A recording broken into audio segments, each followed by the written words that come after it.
Who Tuesday. knows? Yeah, this I'm very excited about the support that we've received so far ever since we have our first launch episode on Thursday. When it comes to there we go. Here's the YouTube link. I want to get this tweeted out. When it comes to Tuesday, they usually when me and Jackie hook up. And if anyone know our show, anyone who follow what we usually discuss how much we hate the government. And so we couldn't have a better guest to have for the very first time to discuss this and why we feel like we are justified in that position than Graham Elwood, co-host with Lee Camp on you guys' show as well. So welcome to I think it was the history the American government secrets that you guys had on YouTube. Welcome to the show, Graham Elwood. Hey, thank you so much for having me. Yeah, I do that show with Lee Camp called Government Secrets, and then I have my own YouTube show called The Political Vigilante, where Government Secrets. Lee and I have been doing this since last July. We just did our 36th episode, which I think drops today. And that series, we each pick one or two like full-on government secrets, things we didn't know. Usually one of us picks something that the other one doesn't really know. Sometimes we're both aware of it, but it's that podcast is really it's mind blowing when I do it because I'm just like, oh, dude, you just learn something like, oh man, America. The more you learn about it, the worse it gets. And if you kind of trust your government a little bit, I go listen to our back catalog of episodes and see what happens after that and see how you feel, because it's not only has this country been founded on genocide and slavery and taking indigenous people's land, but just structurally it has been set up to benefit the ruling elites. And I mean, I had to take a break for a while because each week I would just type in CIA operation and then pick a letter and one would pop up and there'd be some horrifying operation that the CIA did, usually in some other part of the world or even here in some cases, that you're just like, oh man, like at every turn. And we did a 3-part on the JFK assassination, referencing this book, JFK and the Unspeakable, which is this highly sourced book that uses sworn statements, sworn depositions, Freedom of Information Act documents. And I thought I knew the conspiracies of the JFK assassination until Lee he read that book and went through that book, and we had to do a 3-part episode on it. And you're just like, oh, wow. Like Lee Harvey Oswald, there's clear evidence he worked for the CIA. And all this stuff that you're just like, the CIA and the military industrial complex just had a president assassinated. And that's one of the episodes I think that led to my show getting demonetized. Yeah. So it's like, that's why I wasn't even excited when my YouTube page got monetized, because as soon as I put videos out, they demonetized me immediately. The first video that I had when I got monetized while I was covering how our police pretty much is a force of oppression that pretty much uplifts white supremacy. Come with live facts, detailed, just like the article I wrote on Defund the Police. They demonetized that. You can't talk about that. So that's kind of what we can expect as leftist content creators. And that's why I like your show, and that's why I like having a lot of people on. I always laugh because Jackie took over my show. She kind of won the crowd over. I don't have anyone that's on my right on my show. What I like to do, I like to educate ourselves about the history, like the CIA, where you talk about. I always say, if you don't know the history of the CIA, you don't know American history. Yeah, for sure. Without a doubt. Really world history. Oh, yeah, exactly. World history. I mean, pick a part of the world. They had their fingers in it, screwing it up. I mean, just name one, name a country. I can tell you somewhere near there where there, if not in that country, in the region where the CIA was doing something that they shouldn't have been doing. And, like you brought up the police thing. So this past episode we just did that's dropping today, we've done a 2-part on the 19 things. I think Lee is based on an article he wrote that you didn't know about the police department, which is they do something like 110 hours of training on using weapons of, hurting people, killing people, how to take people down, and only 8 hours of de-escalation. I mean, just stuff like that. just that alone, you learn about those statistics. Lee told me that they kill on average, since this has been, they've been tracking it since 2005. And again, this was an NBC News research. They kill on average 1,000 Americans a year. So you're talking about, since 2005, they've killed in the neighborhood of 15,000 people, and there have been three convictions. Like, that stat alone is like, I mean, and it really, when you get into it, like I say on my show, Political Vigilante, I say, follow the money, connect the dots, find the truth, man. When you really start uncovering stuff and what it's really about, it's very easy to see how they operate. They being those in power, the ruling elites. And what the police departments have always been used, as I'm sure you talked about on this show, started from, slavery, and the police departments are just sort of extensions of that, to also protect those in power. I mean, like, when have you seen the police shoot a billionaire in the back? When have the police put their knee on the neck of a billionaire? When has that happened? When have you ever seen a billionaire just get the crap beat out of them by 5 cops? That's why the concept of defunding the police and holding them accountable, that's why it scares the capitalist class so much, because that's their only role, is to enforce racial hierarchies and to protect the capitalist class. So we've been telling people, not just the police, it's the military as well. Absolutely. Like, we always say, when we say like defund the police or abolish the police are just the domestic part. The military is the worldwide part, but it's the same operation. Mm-hmm. It's like getting rid of the left arm, but not the right. You gotta deal with both.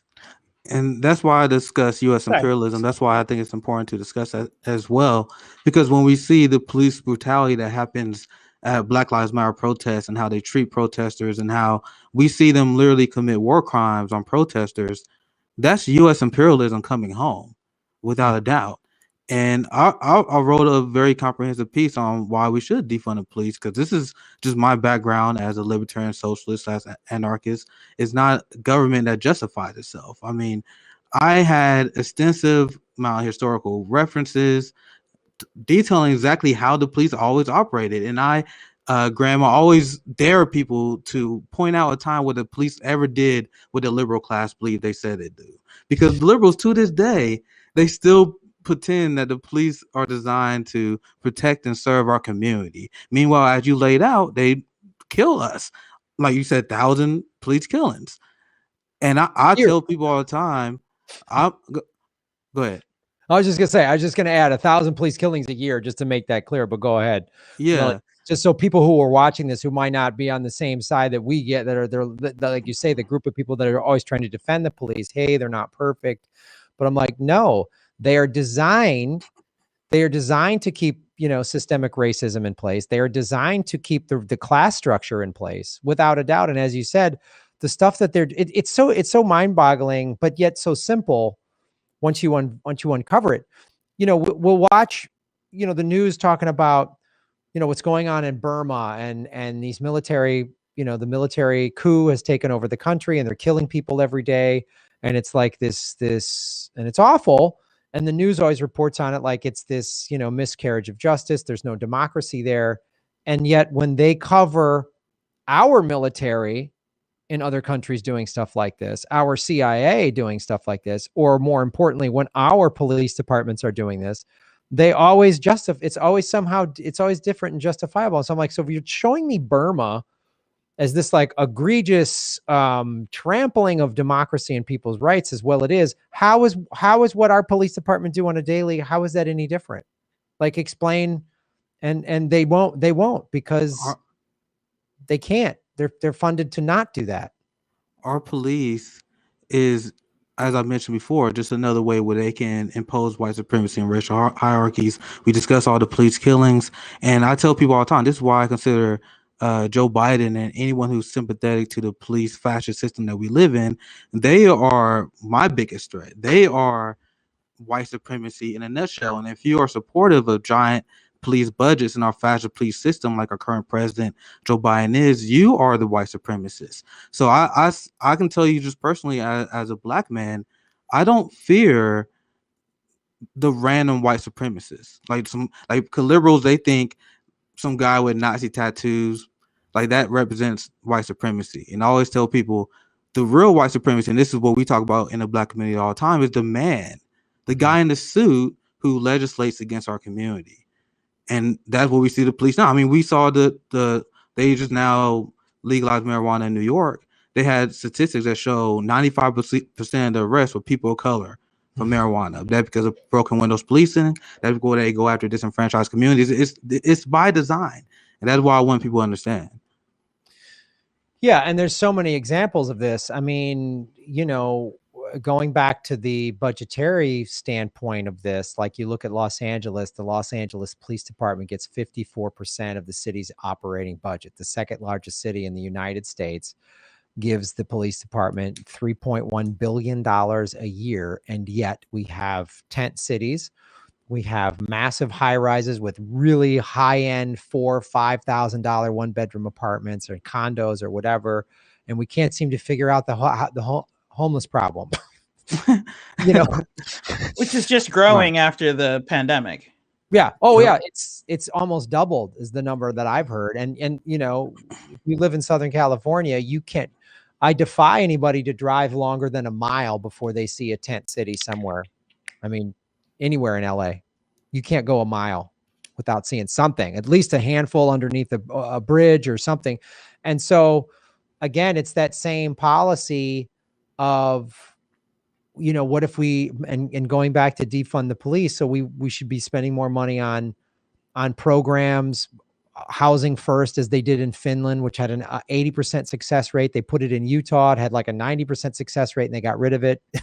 It's of course, because we can't have too good of an idea in this country. And then the same thing domestically, we spend, look what China is doing around the world, specifically most notably this recent deal with Iran, $400 billion deal. That's infrastructure. They're giving Iran all of this stuff, and then in turn they're gonna get oil. What's our solution?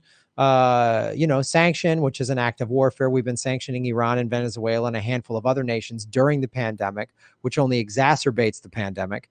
And then we are also we need war. I mean, we are addicted. This country is addicted to war, just like it's addicted to militarized police. It's addicted to we have the highest prison population. I mean, it's just like when I see the news do these stories about all these authoritarian governments all over the country, like what country do they think they live in?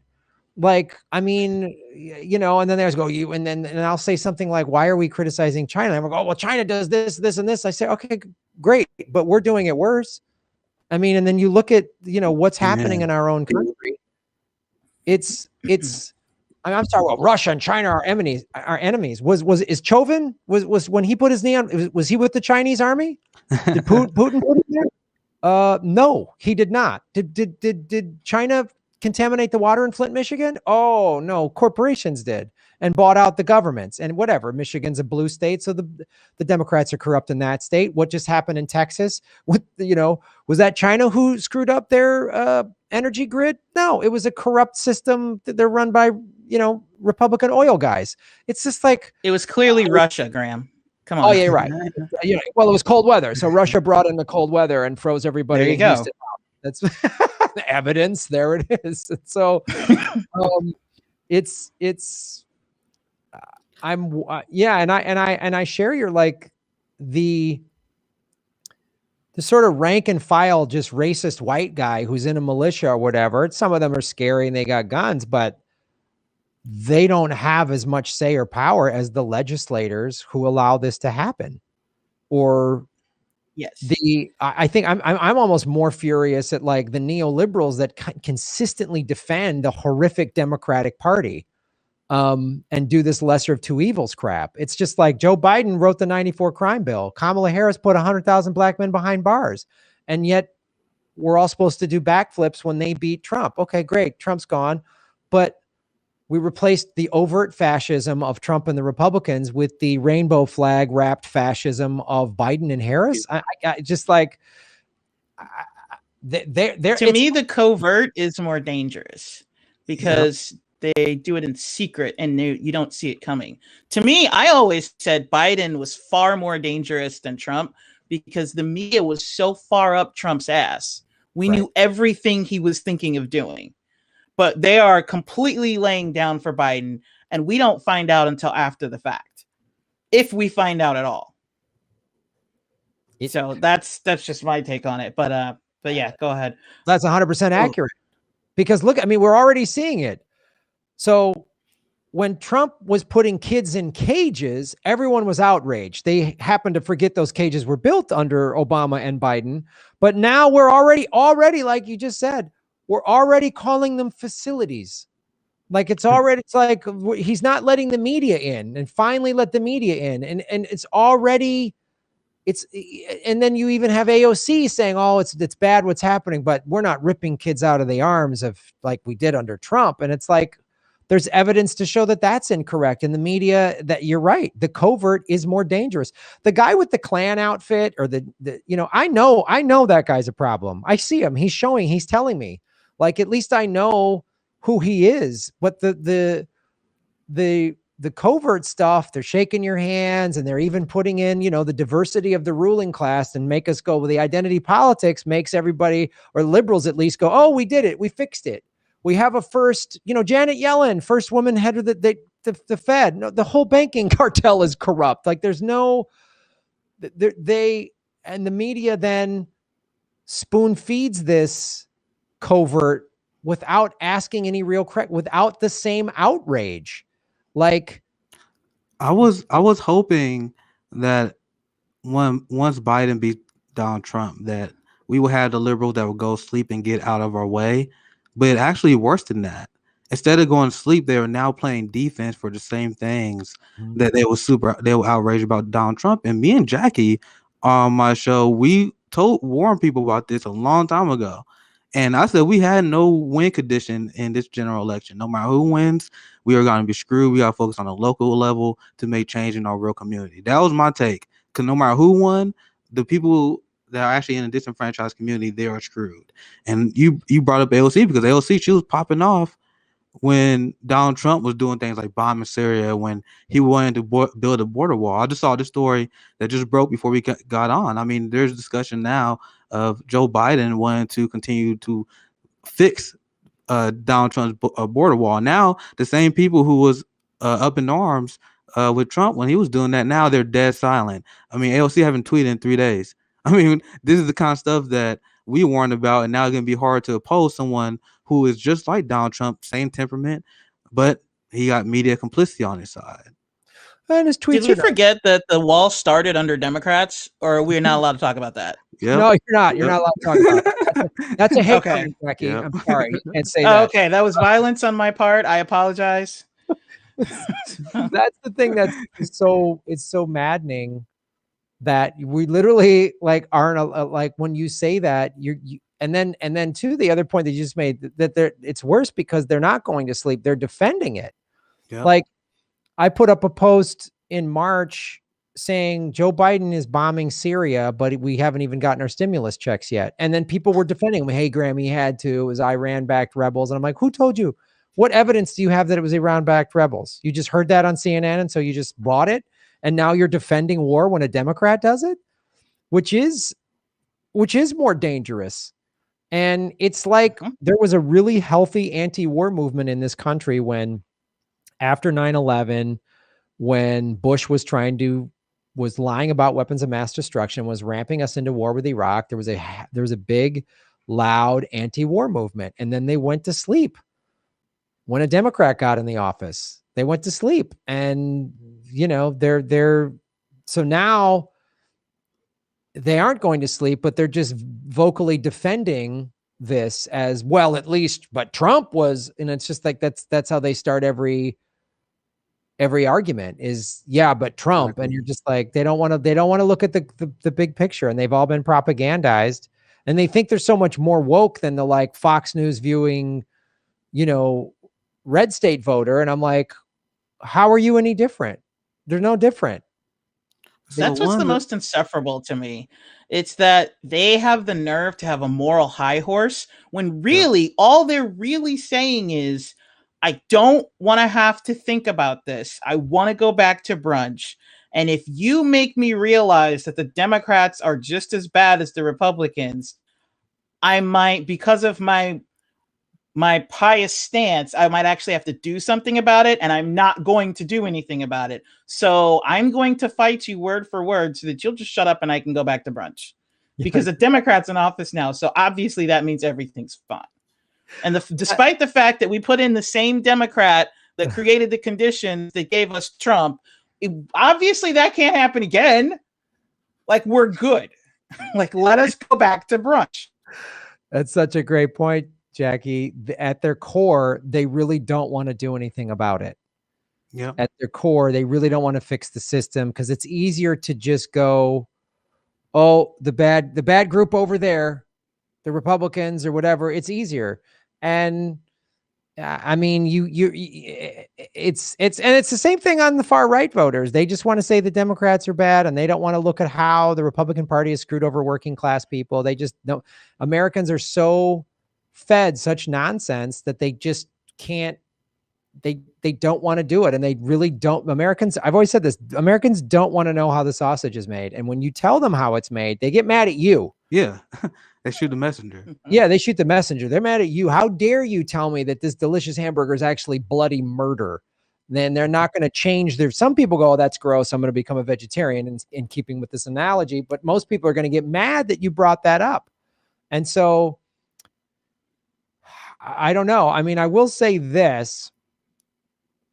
There are more people flat out like this show. You're calling yourself Fred Hampton's leftist, which is just like awesome. And more people are just coming out and saying it than I've heard in my lifetime. Now, I mean, I'm 51, but like nobody was openly calling themselves a socialist 20, 30 years ago. Nobody. The most independence of all time is now being tracked right now. So we've seen a record amount of people reject the two-party duopoly. I mean, we even see now, I mean, people are just feel like they have no other choice. So that's why they feel like they had to vote for a lesser two evil. But if you ask and talk to people, they don't like the two-party system. They don't like the Democrats. They don't like the Republicans. Partisanship makes my skin crawl. And that's why it really upsets me when I see people that I used to respect.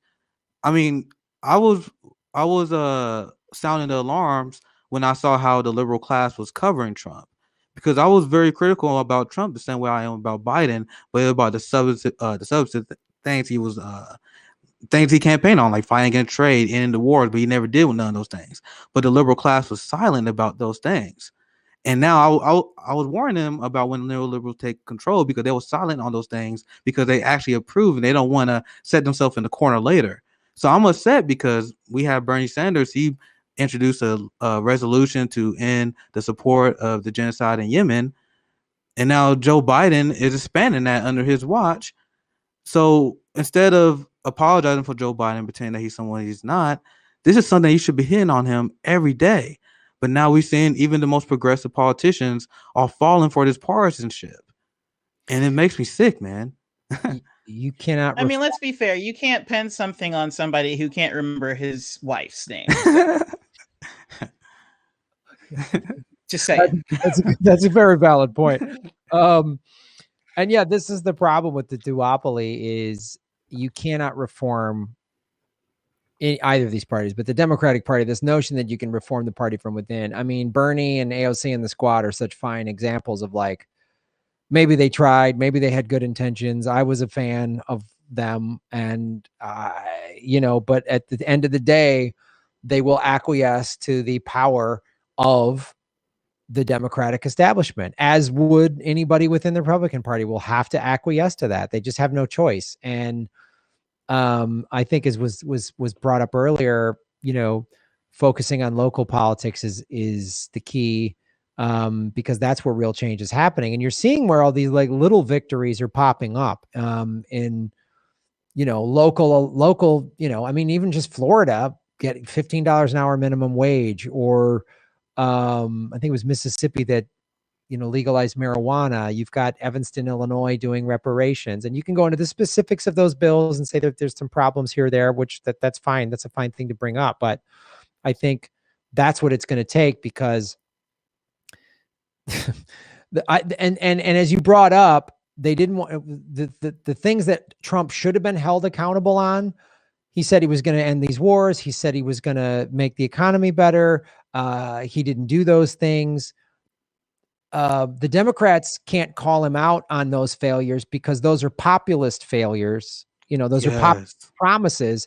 And then they're going to go, well, what are your populist promises? What are your populist plans? Because populism goes against the ruling elites, and the ruling elites control both parties and all the media. So, and everything. I mean, they control the courts, they control just about everything. So, this is where like the circumventing of the two parties is big in local elections. And because what unfortunately is going to happen if Biden doesn't really fix people's lives for the better, like, and this last stimulus bill, they're like, we bringing people out of poverty. No, you didn't. There was no $15 an hour minimum wage. There was no student debt forgiveness. There was no Medicare for all. It's a one-time. See how media did propaganda for him, right? Yeah. They didn't run those stories when Trump did his package, but soon Biden did his. Oh, we're gonna fix poverty, even though it wasn't true. it was nuts. It's nuts. And they're all doing propaganda for him. This is they also fudged the numbers on that too. Of course, Of course they did. They did, And it's like, because they used that when they, after the COVID bill, the relief came, they used the same numbers that they had before, but they cut everything and means tested it. So those numbers no longer applied, but they were still touting it as if they were the same numbers and saying, see, we cut poverty in half, except for the fact that we didn't. Yeah. And even if, first of all, you got to have a kid to get that tax break. So if you don't have a kid, you don't get the tax breaks. And it's only a one-time tax break. It's not a permanent one. They might make it permanent, but right now it's not. $15 an hour would drastically change millions of Americans' lives for the better.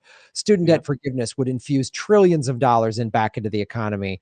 Medicare for all would be the most life-changing thing. And 20 years from now, people would be praising Joe Biden for that, and rightfully so. But he's not going to do that because he's bought and paid for by the big pharmaceutical companies and all that. And what the Democrats, and this is again the one of the many, bear traps of this duopoly. So if they're just going to put this, these kicking the financial can down the road, the financial collapse is starting. I mean, like it is. I was watching the Kaiser report, and this was a story also in CNN that I just retweeted. This big hedge fund just lost billions of dollars by all this debt stuff. And it looks exactly like what was leading up in 2007 and 2008 to that crisis. You also have, I just did a story on it on Political Vigilante, FHA, which is just one lender in America, has a national average of 17.5% of homes that are on the brink of foreclosure. They're just one lender. And in certain markets, it's at between 20 to 25%. So when all this they keep kicking this can down the road, right? They didn't do rent relief. They didn't do mortgage relief. They just said, we're going to extend, you can't get evicted. We're going to extend the forbearance. And they're printing all this money. So there's going to be hyperinflation. The economy is going to collapse. And you know what's going to happen? A worse Trump's going to pop up that the Republicans are going to regurgitate up. And it'll be like, people like, that'll never be worse. Nobody thought, oh, George W. Bush. Everyone on the left was like, oh, no one will ever be worse than him. And now, oh, he's cuddly everybody's friend. He's Michelle Obama's friend. He's Ellen's friend. Isn't he cuddly cute? Well, let me tell you something. Trump was an idiot. He was just dumb, a dumb narcissist. He was in position to stage a real coup after the election in November. And we could be in the middle of a civil war right now. But he was just too dumb to even think that way. He didn't even use January 6th. If you just from like a historical status, like military tactical position, what dictators have done throughout history, it was lining up for him to do that, but he didn't have the brain power. He was just like, I'm Trump, I'm number one. I say everything's great. That's all he knew how to do, right? And then go to Wendy's or whatever. Imagine, if you will, a charismatic Mike Pence. Yep. An evangelical. Don't do that. Yeah, it's a horrifying nightmare. Josh Hawley is already trying to clean up Trump rhetoric, and when they had the GOP National Convention, or I think, or some sort of speaking event where Trump was speaking at, Josh Hawley did his speak, and I don't agree with what Josh Hawley says, but it's clear to me that what he's trying to do is take Trumpism and polish it up and make it more appealing, and he's trying to do it in a more charismatic way. But I always tell people about Trump. Trump was just a fraud who wanted to be part of the club. I never understood people on the left that gave him more benefit of doubt than I believe he deserved. Because once again, people always pretend he was anti-war, but he was not. I mean, I love that you brought that sanctions are an act of war. How can anyone pretend that Donald Trump is anti-imperialist when he was ramping up sanctions in states like Venezuela? I mean, in states like Iran as well. So Trump, this is how I would hit people on the right who would support him. I would do it in a populist way, where he said he always hit Hillary Clinton on her ties to Saudi Arabia with the Clinton Foundation. But then he got in and he took donation for his hotel, and again with giant weapons deal, funding the genocide for him. So I'll hit him on hardcore critiques just like that. How he attacked Wall Street. He attacked Hillary all the time on Wall Street, but then he got in office, and then he hired a whole bunch of Goldman Sachs goons. So he was an obvious fraud, and that always why I wanted people to know about Trump. But it's just more the same with Biden, because the same swamp that Biden that Joe Biden let in, it's the same government forces that want U.S. imperialism to go on, that want to have the coup in Venezuela to go on. So that's why I predicted all the stuff that was going to happen. People thought I was being delusional, but I said early on that I don't think Biden's going to end the support of the genocide in Yemen. I didn't think he was going to get out of the Iran deal like he said he was going to do. There was a story I'm going to cover here very soon. He's playing games. Iran, they said the only condition is ease sanctions. And when Joe Biden ran, he did not say we're going to negotiate with Iran. He said we're going to get back in the Iran deal, period. But just like Chomsky said, his foreign policy is just like Trump. But unlike Trump, he got a whole media class protecting him. That would make him dangerous. Dude, with Biden, he's just a better politician. I've said the same thing that Graham has, that basically Trump just lucked into fascism, whereas Biden is fascist by design. And he gets away with it because he's a better politician, so he's a smoother talker. Jude commented, the COVID bill may have been crumbs, but there were 49, one non-voted Republican, that said, get effed, you don't even deserve that. What you're forgetting is that that's after the Democrats dropped the ball when the Republicans came to the part. They came with anything and everything before the election. And the Democrats decided to play politics with your money. And they said, no, we're not going to do anything in the hopes that you guys lose so that we get power. And then we'll give you whatever crumbs we decide to give you. Don't forget that part. Okay, just wanted to say that real quick, because everybody act like I hate this. Republicans bad, Democrats bad. They're all bad. Right. Yes. Okay, yes. I'm sorry, but they are. Nobody is looking out for you. Just throwing it out there. Nobody. That's the thing. I really hope, and unfortunately, I hope Americans wake up. Unfortunately, I think it's going to be a massive economic collapse for them to really start waking up. Unfortunately, I hope that isn't the case. But when Americans, and it's, and especially I have more hope for younger people, because unfortunately, too many people, my age and up, mid 40s and up, grew up watching traditional media. And so they still think that that's where the truth is. And I'm hoping that people like under 40, especially under 30, are like, they didn't, sit down and watch the evening news. They've always gotten their news sources elsewhere. So the realities are the realities. I mean, you can just sit there and, people are just going to see they're getting screwed over. I mean, that, and look, part of what Trump appealed to, again, he ran a populist campaign. Yes, it was racist. Yes, it was xenophobic. Yes, it was sexist. But he still said, hey, you've been abandoned by the system. You lost your job. The American dream is no longer available to you. I'm going to come in and give it to you. Obviously, it's not true. As we've pointed out, he didn't do those things. But that the antidote to this whatever charismatic Pence nightmare that the Republicans are brewing up will be a real populist. An FDR style populist, like somebody like Bernie that's younger, that's not operating within the Democratic Party. Because you cannot, if somebody says like, I'd love to see Nina Turner win, and I know she has to run as a Democrat, there's no People's Party there, but at the minute, if she does win and stays in the Democratic Party, then it's like, there's no hope. If she ship for the People's Party, then there's like, that's real. That's a real defection. That could really give that party some steam. That party I know is new, and it's got a lot of, it's a new party. It doesn't have billions of dollars and an infrastructure in place, but it's going to take somebody like that to run outside of these two parties that can actually unify the working class people of all ethnicities across this country, because they want us divided, distracted, and afraid. They want us fighting with each other, red state, blue state, black, white, male, female, whatever. They need that, because if we all got together, it's over. It's over. We should be in the streets. I know. I'm very upset. And I said after Biden won, I want to see people stay in the streets like there was in the summer. And I'm very upset that people are not in the streets the way we was during the last summer, because there are plenty we can protest on. And the reason why I don't get caught up in a two-party duopoly nonsense, because my issue with the United States is the state itself.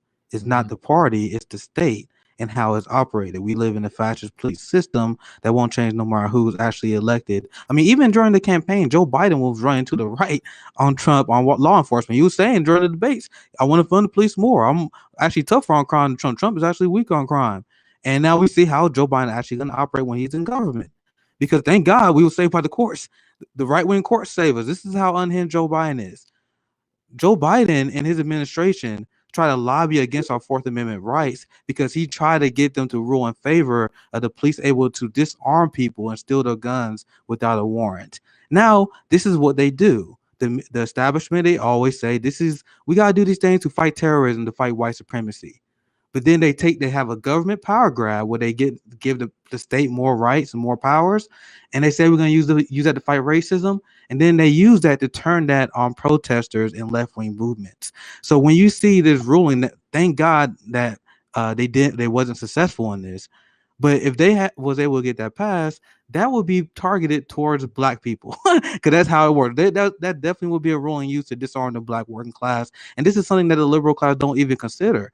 And that's why I just bring up this case, because that's just another example of Joe Biden and the Democratic Party working with the state to strip our rights away. Joe Biden is to the right of Republicans on healthcare. I think the public option is trash, but the public option got 54% support with the Republican Party, and Joe Biden doesn't support that. So when I say that Joe Biden is not a centrist, when I say he's an unhinged right winger, I will bring up the facts when it comes to that. And if you want to defend this, because I actually covered the Fourth Amendment as well, I cover all these civil rights and state violence. And Brett Kavanaugh surprised me, because the Supreme Court ruled recently to expand the Fourth Amendment, because what the police always does, and this is how they harass protesters, this is how they will get away with a lot of the police brutality incidents. When they get protesters, they say, oh, we had them detained, but they're not actually charging them with anything.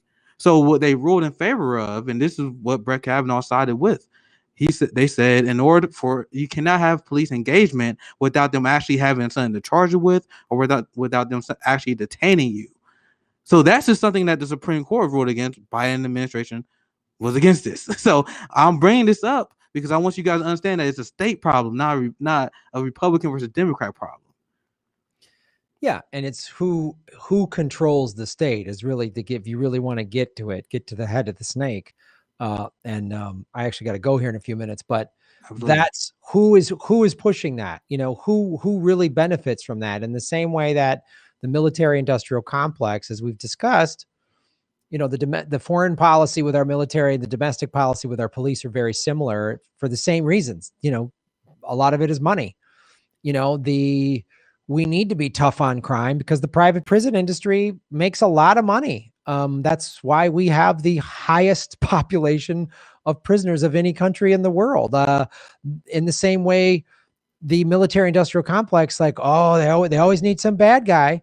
It's like a year ago in February, they signed the Duma agreement, to the peace talks between the United States and the Taliban and the Afghan government, right?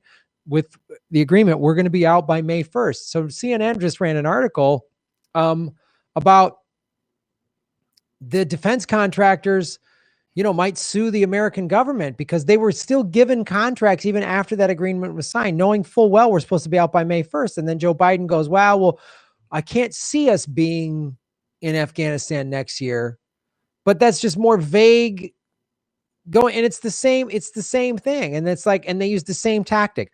If we pull out of Afghanistan too soon, we've been there 20 years, then terrorism's going to flourish. If we defund the police, then, just criminals are going to run wild on the streets and everything's going to be chaos. They use the same scare tactic because it's the same money. It's the private prison industry, the military industrial complex. Looks, we know police departments across America buy military grade weapons. So that's police departments are another customer. So they profit from this. They don't profit from ending poverty. They need people in poverty so that people are uprising and there's crimes and they can arrest people, and they need that. They need that for their prisons. They need that to sell their military grade weapons, just like we need enemies in the Middle East. Iran, ISIS, blah, blah, even though we've worked with ISIS in Syria, we've worked with ISIS and Al Qaeda just because, and it's all about money. It's not about terrorism. It's about oil revenues. It's about pipelines. It's about the petrodollar. So I hope, I'm glad you guys are doing this show, and I hope people are waking up to what this is really about. The 1%, the ruling elites. There's about 4,000 billionaires on the planet. They control everything, and most of them are awful people, and they've kept systemic racism in there. And they do sex trafficking and arms deals, and just they're horrible, soulless motherfuckers. I mean, I don't know how else to say it. They're the fucking worst people, man, and they control everything. The truth. And it trickles down. Yep. Keep preaching the truth, Graham. Thank you for coming on show again. This is exactly why we brought you on, because this is what me and Jackie like to do. We like to explain to people why we dislike the state. I mean, when you hear the show, there's nothing that you can call conspiracy theory that we said. Anything that we say you can back up. So I don't understand how anyone can believe that I'm out of line with our political beliefs. That's why I thank you for coming on the show and preaching the truth, Graham. Where can they find you? So you can go to GrahamElwood.com. That's where you see my show. It's on YouTube, even though I've been demonetized. I'm also on Rockfin, rockfin.com/GrahamElwood. But if you go to GrahamElwood.com, you can follow me on social media. You can subscribe. I go live about 4 or 5 days a week. I'm actually going to go live later today. And I talk about stuff like this, and it's all facts. It's not conspiracy. And I really appreciate what you're doing, because I just learned about Fred Hampton about 3 years ago, and I grew up in Chicago, and that infuriates me that a guy like that has been deliberately kept quiet. We don't know who he is on a mass scale, just like we don't know MLK's socialist speeches. We only know, I have a dream, great speech, but why aren't we hearing all his speeches? So the fact that your show is Fred Hampton's leftist, and you're getting that out there, and particularly like in the Black community and waking people in the Black community up to that, it's big, man. Like what Fred Hampton's doing, it's huge what you're doing. And so happy to come on the show whenever. We appreciate it, man. Thank you so much, Graham. All right. Thank you so much. Have a great day. Take care, man. Later.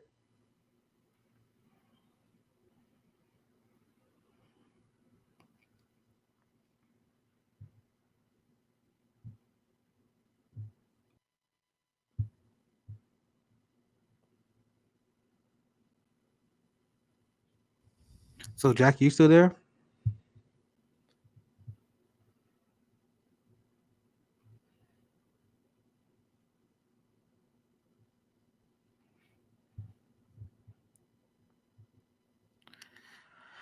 Let's get their Twitter and all the information in the chat.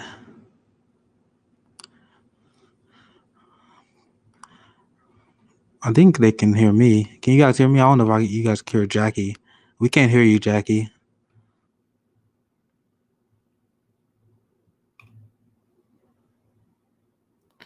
I hope you guys enjoyed the conversation that we had with Graham. Well, so we can talk about how corrupt our state is all day. Next week, I think we're scheduled to have Lee Camp on, I believe. So I'm very excited for that episode as well.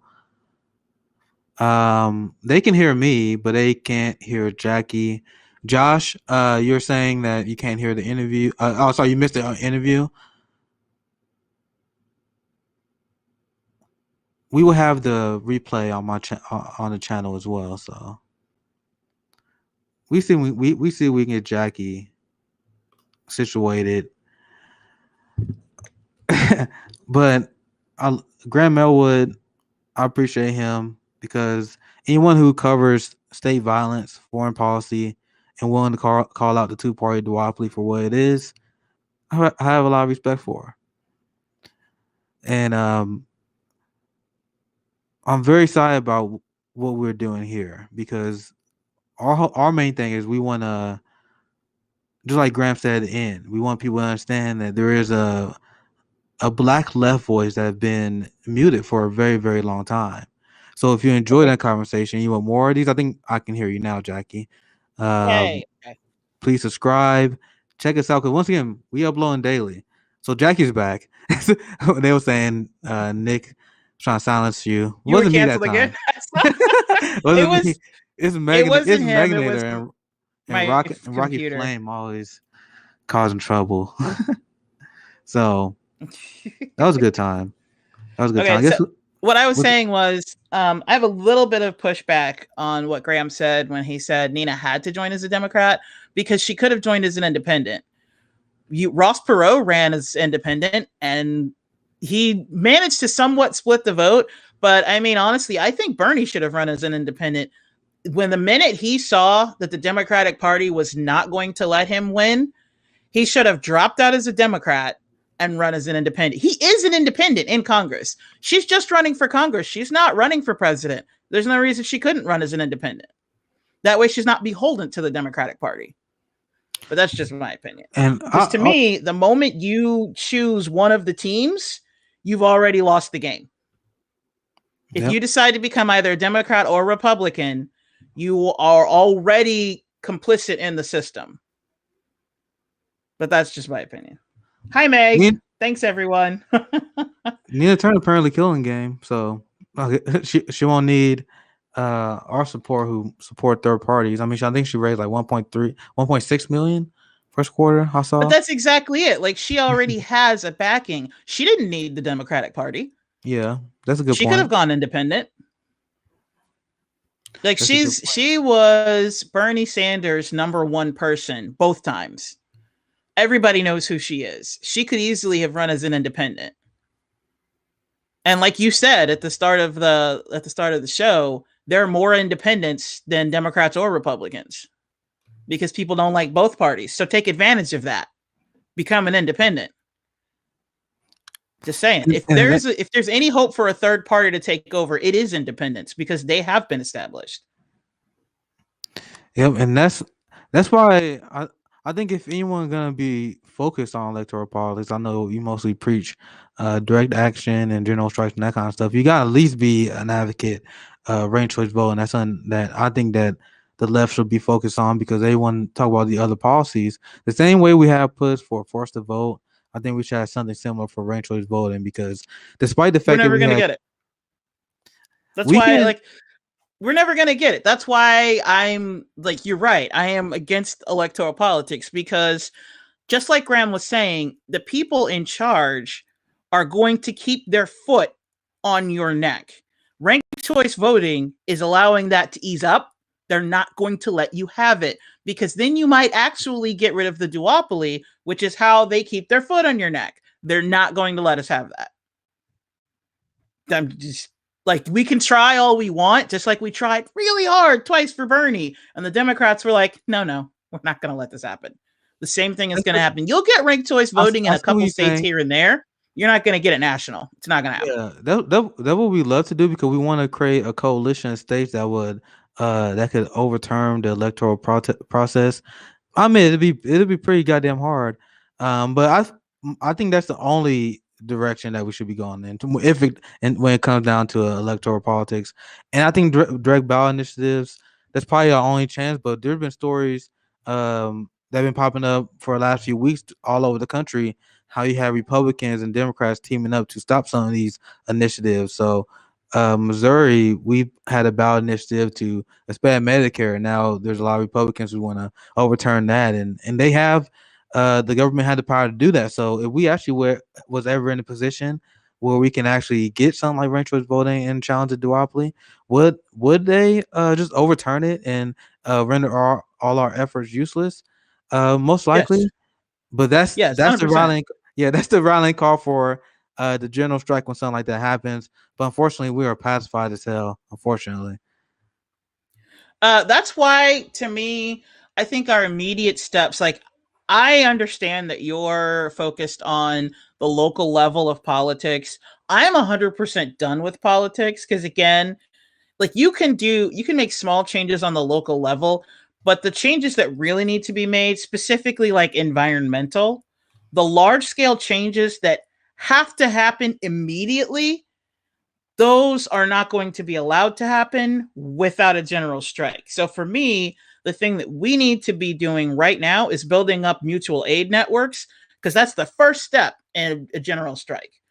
Once we can get enough mutual aid, then people can actually afford to not go to work and to protest not buying something. Like right now, why do so many people use Amazon and Walmart? Because they have the cheapest products. When you're broke, you buy the cheapest products. You don't care about the politics. You just need the thing, and you can afford it from one of those two places. So that's where you get it. And that's the monopoly. That's the stranglehold that those companies have. That's why they're so popular. If we can have mutual aid, then we can tell people, hey, we got you. Don't go to work. Strike.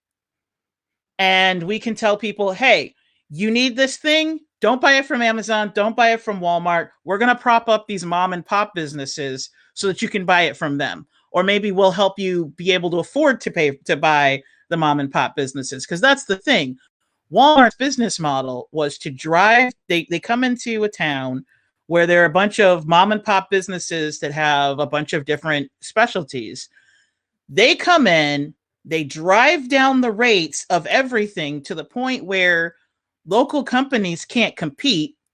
They can't, through their distribution, through their just the operating cost, they can't possibly keep Walmart. Walmart usually comes in the first couple of years and operates at a loss because they sell things so cheap.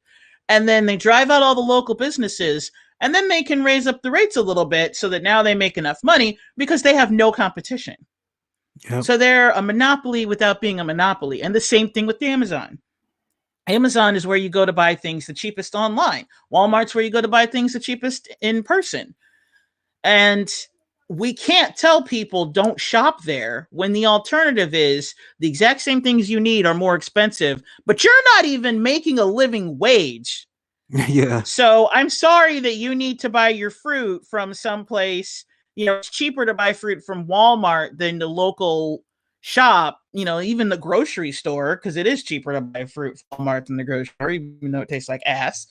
But if you have like $10 to get groceries, you're going to go where that $10 can stretch. So I don't blame people for going there. I don't blame people for working there, because you work where you get hired. Yeah. And so I think the first thing we need to do is set up mutual aid. That's the first step in a general strike. And then you can tell people, hey, then you organize and you say, hey, we're going to stop patroning Walmart. We're going to stop patroning Amazon. We're going to stop going to work. You can do, and here's the thing, like I was talking about this with Ashley and Monica, you can't do like nobody shop on this day. No. Yeah, It's that got makes to no sense be, to you me. got to go back to the civil rights movement. And it's like, we're going to shut this shit down until you decide to meet our demands. It's not like, oh, there's no shopping on the day after Thanksgiving. No, it's, we're not shopping here until you pay your people and until you pressure the lawmakers to change the laws in favor of workers. Until you do that, you're about to go broke. Yeah, the one Nobody's day. getting a bonus this year. We're just, you're going to shut this shit down. It has to be nationwide because now companies are global.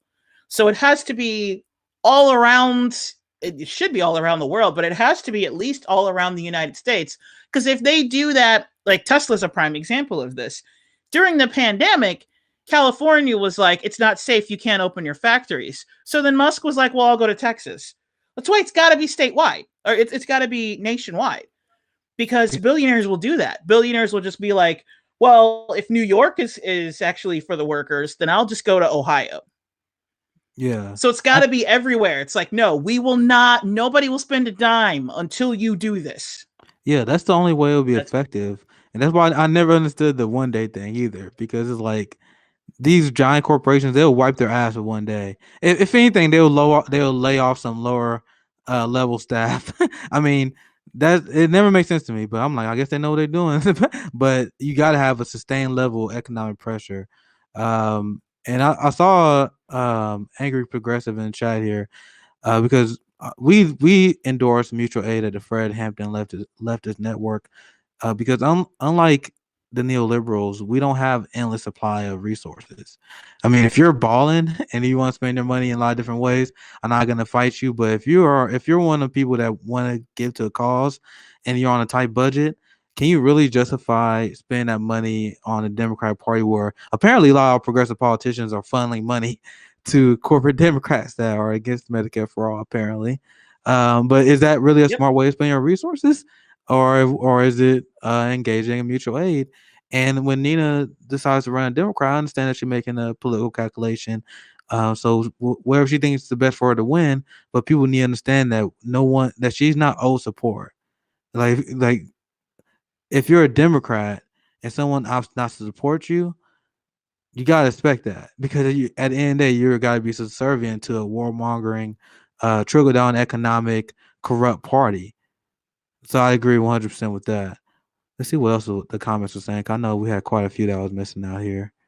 I'm pretty sure the Somebody reason. just Go ahead. mentioned. I lost the comment because so many people have been talking, but somebody just brought up the fact that, like, they said they agree with me on like Walmart and general strike and everything, but we don't need to abandon electoral politics because that's what they want. They want fewer people to vote.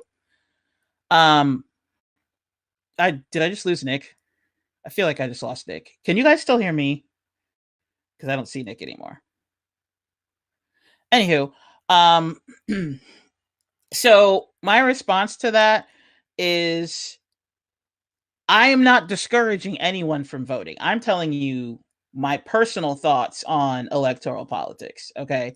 I don't have, when I was a kid, when I was 14, I was all about getting everybody to vote. I was, believe it or not, I was pro Bill Clinton. Okay. When I was 14, I was all about get out the vote. And I thought, what kind of horrible human being isn't involved in the civil process? Why wouldn't you vote? It is your civic duty. Like, trust me, I drank the Kool-Aid 100%. The reason why I personally have given up on electoral politics is because what Graham said is 100% correct. This country, like, democracy is a sham. We don't actually vote. Hey, there's Nick. We're not actually voting on who we want. What they're doing is they're saying the oligarchs control everything, okay? And the oligarchs are essentially the corporations. It's money that makes this country run. And just like Graham said, it's like maybe 1,000 people that are like billionaires that are the ones who make all the decisions. They're the ones who decide who you're allowed to pretend to make your leader. So if you think that you're actually voting If you think Biden became president because he was popular, I have oceanfront property in Arizona to sell you. Because that's not at all what happened. Okay. That's why Bernie never had a chance ever. And if he did have a chance, there are only two things that could happen. If he actually did get in, he would either immediately pivot the way AOC has, or he would have been assassinated within his first 100 days. Those are the only two realities of Bernie Sanders getting elected. So that's what I mean by that. That's why I say I've given up on it. I'm not encouraging anyone else to not vote. That's not what I'm saying at all. I'm personally saying that I'm focusing on the general strike because that's where I think we can actually get real change. And everybody can do, like, I have never not voted. I voted in this last election. I voted in 2016. But to me, that's not where my focus is. To me, the focus on actually creating change and getting things done. For Nick, it's the local level. For me, it's working on the general strike. That's the only way that I see that anything's going to happen. Because as you see, neolibs are fighting us every single step of the way. Republicans are not your enemy. Your enemy is the person who just wants to go back to brunch, because they're the ones stopping any kind of progress. They're the ones trying to trample out any movement to create real change, because change is uncomfortable. They don't want change. They want the status quo to stay as it is. That's why they didn't like Trump, because he threatened the status quo. They don't like that. So that's my response to that. I never told anybody not to vote, and I never would. I have campaigned heavily for people to vote all the way up until this very election. Like during the primaries, ask anybody who knows me. They were like, oh, great. She's going to talk about Bernie Sanders again, isn't she? Yes, I'm registered to vote. Go away. Like, that's how people greeted me. They would see me and run. They would be like, she's trying to try to force us to vote again. Okay, so trust me, I was all in. Okay, I was all in right up until I saw, like, okay, this is not, like, this isn't going to work. This is not going to work out the way we think it's going to work. And to me, the writing was on the wall the moment Bernie said, my good friend Joe. That's when I was like, okay, we're not actually going to get this. This isn't going to happen. Yeah, they need a complete different game plan. There have been a lot of comments since I started talking. Yeah, as you said, they wasn't going to allow Bernie to win. And I almost feel bad because you was telling a lot of people about Bernie Sanders. I almost feel bad for getting a lot of people hopes up because you had a lot of Democratic insiders. They even said they was willing to do permanent damage to the Democratic Party in order to defeat Bernie Sanders. We see what they was willing to do with the app, with the shadow app, and all the shady stuff they was able to do in the campaign. Who knows what would happen, even if we was more successful. Like even if Bernie was pulling ahead with Biden on the delegates, who knows what they would have pulled off. So I hope everyone join. Hopefully, I'm gonna try to get to some of these comments. Feel free to ask us anything as we close out this stream. But if you are enjoying this, please leave a like, subscribe. If you're on Twitch, follow as well. And I mean, you guys all saw what they are doing to Graham and what they're doing to independent media in general. I mean, our algorithm is making it tough for us. So the way we grow is we need, like, if just one subscriber share it to one friend, that'd be great, right? So if you enjoy this and you have a lot of lefty friends, or if you just want to radicalize someone, I humbly ask you to share, because that's kind of the only chance that we had to grow. We're not going to get any favor from the algorithm. But I do want, once again, much respect to Graham Elwood for coming on the show. Appreciate you for coming on as well. Let's see. Also, I have a few stories. Should we get into some story, Jackie? Let's see if there are any other questions that we can answer before that. Quick, somebody asked what my at is. Yeah, I wanted to find it. Somebody asked what my ad is. It's just at Jackie Poll, at Polls Jackie on Twitter. I'll put in a comment. I'll put in the comments here. You can just search for J motherfucking P, because that's what my name is. powerful name. I'm a dork, okay? I call myself the Sam Jackson of movie commentary because I talk about Star Wars and the MCU so much you'd think I'd be in it. And I also use motherfucker a lot. I almost want to get your live reaction to whenever I watch a Marvel now. After I was on your first movie podcast and how you dissect it so much. So I was watching Falcon. Falcon was pretty. When I'm watching this Falcon kind and of Winter stuff, Soldier. That's good. yeah, when I'm watching this kind of stuff, I'm like, wonder what Jackie thinks. Like that's kind of what be in the back of my head now. See? let's see. I'm the Sam Jackson of movie commentary. Yeah. Yeah. So how you want to close this show? How you want to close the show? Do you want there's to one do a few more more stories? Question. Okay. Questions. Well, let's talk to the people. Yeah, that's fine. So the That's marvelous fine. Jackie Poles. Megan, you flatter me. Someone said, because I said, Republicans aren't our enemy, and somebody gave a little pushback to that, saying like, oh, the people voting against giving us anything, they're not our enemy. Okay, do you remember maybe it's just because I'm 43. So I have the benefit of having seen Republicans and Democrats before the Overton window was shoved to the right. And back then, Republicans and Democrats, like basically what would happen is Republicans would be like, we want to shut everything down and like have the government pay for nothing. And Democrats would be like, we want the government to pay for everything. And then they would go together and hammer it out and be like, okay, the government will pay for like a couple things. And that's how it worked pretty much, right? Now, because Democrats are essentially Republicans, the Republicans are moved so far to the right and the Democrats moved so far to the right, you basically have both parties saying, we're not going to pay for anything. And what happens is the Democrats agree. So you have the Republicans saying, we're not going to pay for anything. And the Democrats going, oh, they said, no, we can't do anything. And you're like, but you have the majority. They said, no, we can't do it. You have the House. Doesn't matter. They said, no. You have the Senate. They said, no. There are more of you in the House and the Senate, but they said, no. You also have the presidency. Hey, I'm telling you, they said no. And it's like, okay, so this is just a sham, right? Like so what I mean by the Democrats aren't the liberals aren't your friends is because it's the liberal class that used to push. The liberal class used to be like, hey, Democrats, do this. And then the Democrats would do that. But now, because Democrats are funded by the exact same billionaires as the Republicans, they don't listen to anybody anymore. So now it's the same. You basically have two Republican parties. So if you wanted to get anything done, you need a Democratic Party. You need an actual left. We don't have a left. We have two rights. So we're just awkward. And it's like we're falling to one side and we're going to fall off. That's what I'm saying.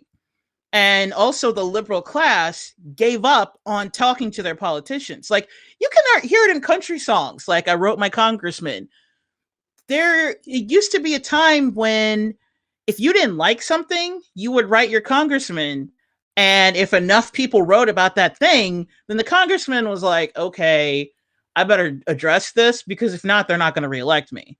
So your Congress people actually did fear you. Once you were old enough to vote, especially if you had enough money to donate. But again, that has changed because now the Democrats are also funded by the billionaires. So now nobody cares what the average person is saying. They're just not listening at all. And that's what I mean when I say, if you think you're voting for who you thought people supported, you're wrong. Because you're voting for who the ruling class put in front of you and they allowed you to pick from. That's why I say electoral politics is a joke, because you're not actually choosing who you think. There's no such thing as actual grassroots anymore. The closest thing we got to that was AOC. And now you see, before she finished her first term, she is fully assimilated. And she's supposed to be uncorruptible because she was given money by the people, not by the corporations. And within her first term, she's toeing the line. That's why I say electoral politics is a joke. But I'm not saying don't vote. I never said that. You do what you want to do. You're an adult. Once you hit 18, your decisions are your own, homie. Do your thing. Don't listen to me. I'm just a moron in California. Like, do your thing. I'm just saying how I feel. Pretty spot on to Okay. me. Go ahead. I mean, because just like you said, the Democratic Party and the ruling class, they really have no reason to listen to their base. Because at least Republicans, they'll at least pretend to listen to their base. They will do wild gestures just to appease their base.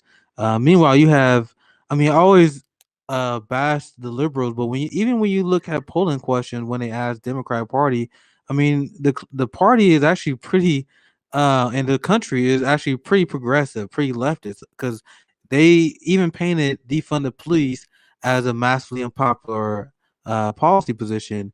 But they didn't tell you this, and I looked at the polls. Even this summer, even when it was really unpopular, there was two groups that massively supported. Even when it was unpopular, it was Black people and Democrats. So you have a lot of people who support Democrats and vote Democrats, but who are progressive, who want to do things like defund the police, who want like they always pretend that Medicare for all is unpopular, but the support for a public option Medicare for all is literally the same among even among Democrats. So they pretty much like give us something else, like anything other. Anyone heard my take on the public option? Why I think it's trash, but the reason why people like the public option because they literally just saying anything else other than this. Meanwhile, Joe Biden ran on that public option, which once again massively supported by Republicans.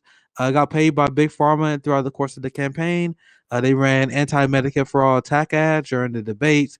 They ran anti-Bernie campaigns during South Carolina, where it was really crucial during Super Tuesday. So then that made him support COBRA, which is a giant healthcare insurance giveaway. So this is what we mean when we say if you're gonna think you're gonna support a Democratic Party, you're gonna get anything better when you having the same level of ranked choice corruption. And just like E. Heller just commented on YouTube, 70% of all voters support Medicare for all. Joe Biden is outflanked massively to the left by 1 out of 4 Republicans.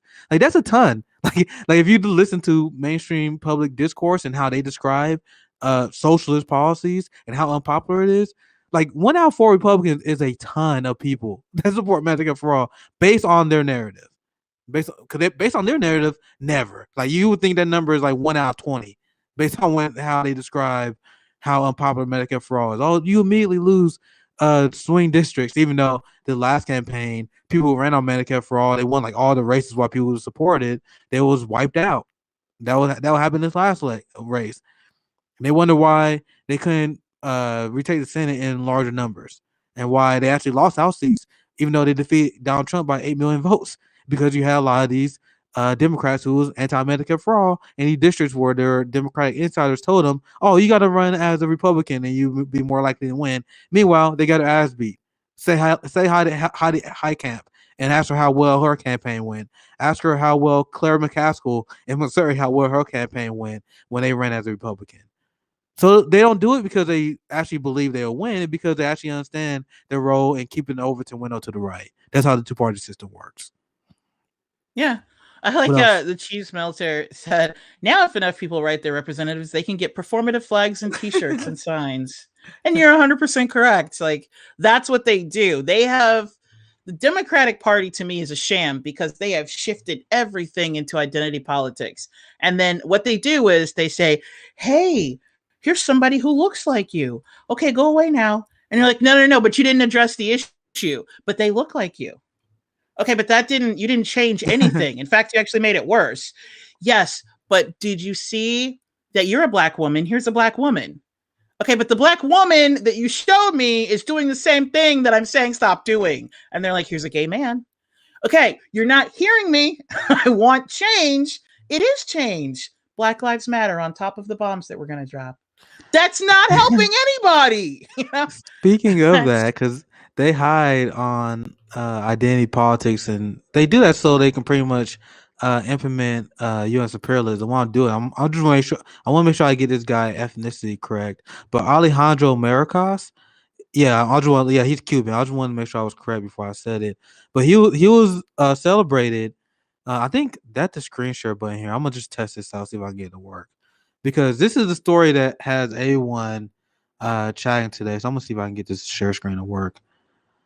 But Yeah, this you just is hit present to get yeah, I to just it. put present. I think I'm sharing now. Hopefully that's showing for. I don't know if the crowd can see it. This is the first time I'm using it. What I'm trying to share. Hopefully it's working. It's a story. I don't see it. You don't see. I know it says sharing, but I'm not. I don't know if the audience can see it. I Oh can't even well. see it. Yeah, I know. I'm not sure. It Oh, actually there it is. Okay. maybe it's a lag. Um. Anyway, I don't know if the crowd can see No, it, but I'm gonna yeah, there is a report. lag. I'm gonna report on it anyway. Well, because I remember when he was first announced as a pick, they was like, "Oh, he's the first Cuban guy." This is him here too. He's a Cuban American. But meanwhile, this is the big story today, where the Biden administration say they're actually going to continue the Trump border wall. And the guy who's responsible for announcing this and the head of DHS who's flowing this idea, the man in charge, was the guy that was like, "Oh, this is great because we got someone who's a Cuban, he Latino descent. It's amazing that we have someone in this position." Meanwhile, he continuing the same policy as Trump. All right, now let me stop the screen share. That's why I think it was a important point because they continued. Lloyd Austin, if I got his name right, he defense secretary, black man, being a rank imperialist who pretty much had the same foreign policy as people like Mike Pompeo. So this is how they trick you. Let me see. Let me put it back right here. So yeah, I think it was a lag, guys. We're getting used to this new platform, but I think you guys saw the headline. But that was a story that you guys see all over Twitter. And this is, I mean, I'm gonna be honest. I caught a lot of things about Biden, but I didn't think he would be that brazen. where they would be like, all right, look, we even gonna finish the border wall, we be fine. I knew that the immigration situation wasn't gonna change, but man, Biden is really horrible. Like why would you even give him this political victory? But that just show how deeply entrenched with the U.S. immigration system and the immigration complex he is, right? So I said Biden would be just like Trump, but even when I saw that, even I was like, damn, dude, for real? Like you want to prove my point to that extent. I gotta get used to the strange girl on there. But that pretty much the story. You just have to realize that like when you hit send, it takes it like when you start it, there's like a 30-second delay. So just wait because nobody can see it until then. And then once I see it, I can put it on the screen. And then it's another like couple second delay before everybody sees it. Okay. And this is just another lie by Biden as well. Because I have this here. So I what? Here. Biden lies? No. All but across, he's a Democrat. Almost every crucial thing that they point their wag the finger at for that he backed off on. Because now with the story about Biden DHS, we started the construction of the U.S.-Mexico border wall. This is what he was saying while they was campaigning, August 5th, 2020. Biden says there would not be another foot of border wall built under his administration. And this is what he's saying again. Biden order to halt border wall project will save U.S. $2.6 billion. Once again, it's part of the media class that has wanted to do propaganda on behalf of Joe Biden. So, and the funny thing is, I want to see if I can find a story. This shows why Biden is dangerous as well, because I find it very, very interesting. And I admit this is more theory more than anything. There was just an op-ed written in the New York Times where some guy, I don't know the name, I don't remember the writer, but he wrote a op-ed where he like, I think Joe Biden, he should finish Trump's border wall.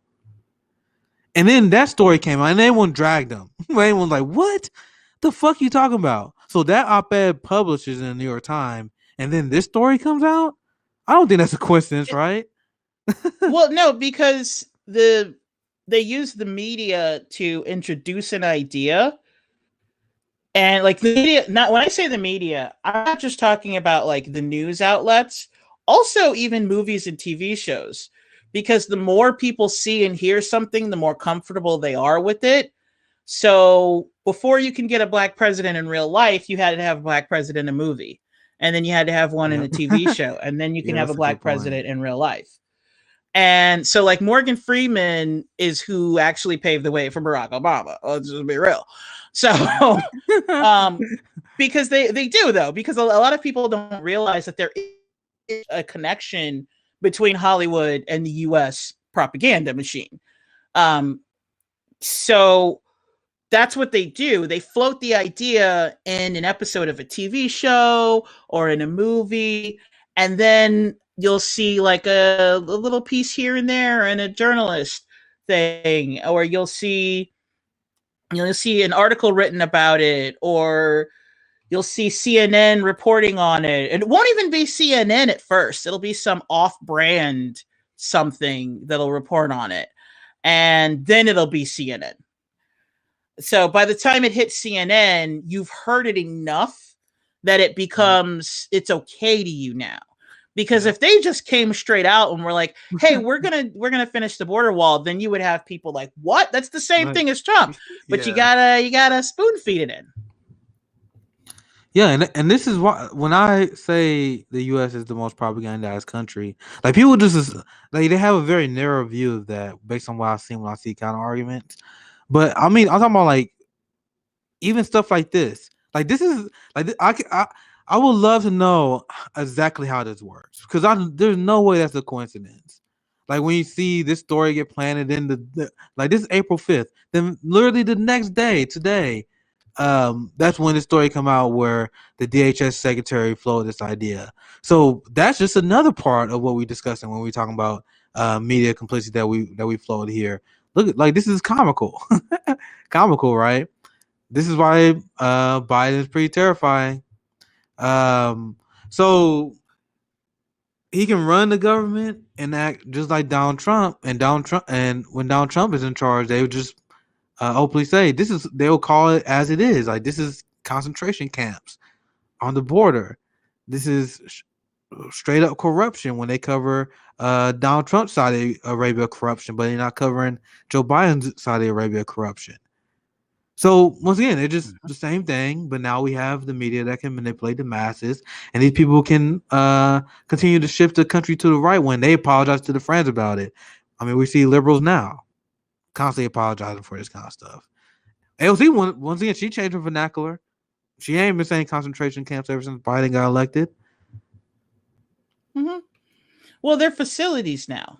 Yep. You know what? Some of them even have windows that they can open. So it's not at all the same. She's not going to go down there and cry now because they can, it's instead of it being 100 people in one small room. Yes, it's 97, but that's, you know what? For those 3 people, that's what I've heard liberals say. Like for those 3 people that were released, Trump wasn't going to release those 3 people. It doesn't matter that there are still 97. It's the 3 people that were released. Yeah. And check this out. See, once again, we've seen the media lose their shit when Donald Trump was doing things just like great Twitter account here, Kim Possible Facts. So when Donald Trump saying stuff like shithole countries and demanding other countries don't immigrate here. Nick? No. Okay. Wait, is everything working? Okay. Hopefully it is. Yeah, everything's working. Okay. So yeah, keep your camera on your other one on just that because every time you do that, we see the whole HAPS interface. Yeah, I know. I'm sorry, guys. I'm still getting used to it, but I think I'm gonna just keep the screen right here. I think I'm literally I was kind of learning as I go, but I think I got it now. I gotta make sure I don't change it. So I remember when Donald Trump tweeted the whole shithole countries thing. Everyone melted down. They put Joe Biden tweet at a time. It's not how a president should speak. It's not how a president should behave. I mean, the same clutching of the pearls we've seen throughout the entirety of the Trump administration. And now we have the U.S. Embassy of Haiti just saying this, where Biden just sent a message that you guys don't come over here. And it's very interesting to see the liberal class.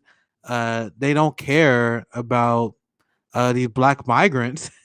Apparently, because even the beginning of the Biden administration, I heard that how they deported more people so far than Trump did in an entire year. Let me see if I can find it so I can back it up. I'm pretty sure I got it saved here. But there's massive amount of deportations. I mean, this is happening under Biden here as well. Let me pull this one up here. Let me find one. Now we can see if we can find some comments here. But when you see, once again, I'm sorry to bring her up, but she's the most popular person, and she's the one that Democrats has at the mascot because that's her role. Unfortunately, once again, I'm not trying to always assess AOC, but she's the spokesperson of the Democratic Party right now. If she don't know it, that's how they using her. Like I don't know, I don't know if she realized that. Maybe she does. But the Democratic Party is definitely putting her front face. She's popular. They asked her all these tough questions, and she's taking a lot of heat from this, but she's kind of volunteering for it. So when you see her pretend that that Biden administration supposed to be much better, let's look at the date this is posted, March 2nd.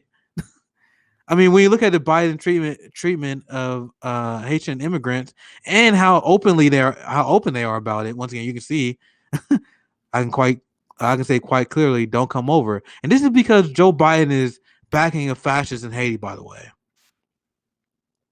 And when AOC rightly says the border crisis is because of U.S. imperialism, she is 100% correct, guys. But Joe Biden is responsible for that. Let me see if I can find this story. Sorry, one more. Because liberals was melting down. You're killing me going back and forth. Damn. I know. I'm like, every time you do that, I have to keep swapping it from just the two of us to the three, and then you're like, okay, I'm done. So I'm like, okay, back to the two, and then you're like, no, here's another one. I know, like it'll be easier if I had my other setup, but we're gonna get it. Let me see if I can find this. But people was melting down. Well, when I say people, I mean I guess I should say liberals. They were melting down because there was a story where they was reporting on a poll where a vast majority of the American people acknowledged that the border crisis is the fault of Joe Biden. And my reaction of that was like, yeah, that's exactly what it is, because AOC outlined the fact that this is because of harsh U.S. sanctions, which Graham Elwood pointed out is an act of war that we put on a lot of South American countries, regime change, our overall foreign policy. And once again, we supported the fascist dictator in Haiti that led to this new immigration crisis as well. Once again, Joe Biden is responsible for all of this. So that's the right wing. This is one of the few good strategies they had, because I criticize the Trump campaign and how the Republican Party has been ran as a whole, where they could have just been much more effective running against the neoliberals, but they pretend they're super right wing. Them hitting Joe Biden on this border crisis, I guess it's obvious, but it actually is a good strategy, even though they all hypocrites. Because it's something that resonates deeply, because people remember how up in arms they was about this kind of stuff. And now they can point out that Biden is responsible for this. And now lefties like me, if I'm gonna be honest, like, yeah, they're kind of right, because if you look at the policies he supported, he's complicit with that as well. So hopefully I didn't mess up the video. I think they're still saying you pixelated. No, it's not you. My internet connection is weak, so I just look weird. So I think I just gotta get used to sharing, because once I think I maybe was breaking it. It's all Nick's fault. Nick broke it. Thank you. He admits it. No, I'm glad you appreciate the show, E. Heller. Let's see what else. Peter. He named Peter Griffin on YouTube. That's funny. Biden's throwing Kamala under the bus. When asked about immigration, he says now Kamala is that charged at the border. That's funny as hell. I don't know what, like, I guess that's what it is, because I don't know what people think Kamala's going to do about it. Because they said Kamala is going to investigate the root cause of the immigration crisis. Are you? it's though? Us. I don't think you are. I don't think you are, because that's apparently the role they picked out for her. But it's us. Yeah. Like, it's us. We destabilize other countries. Those people have nowhere else to go. Like, they can't stay in their country because of our fuckery. Like, we take out their leaders, install our puppet dictators. They have to leave. They come here. It's us. Problem solved. Like there's your investigation. When I saw that It's story, I us. was like confused because they were like, "All right, Kamala Harris is gonna investigate this and make sure." I'm like, "What? You understand what that entails? Like, if you want to actually stop the root problem of this migration crisis, you got end the war on drugs. Like, you got actually have a humane economic approach instead of just sanctioning countries to death, because a lot of these people are migrants. They're leaving because these are countries that we sanctioned, and they are leaving because they've been destabilized countries that are countries still.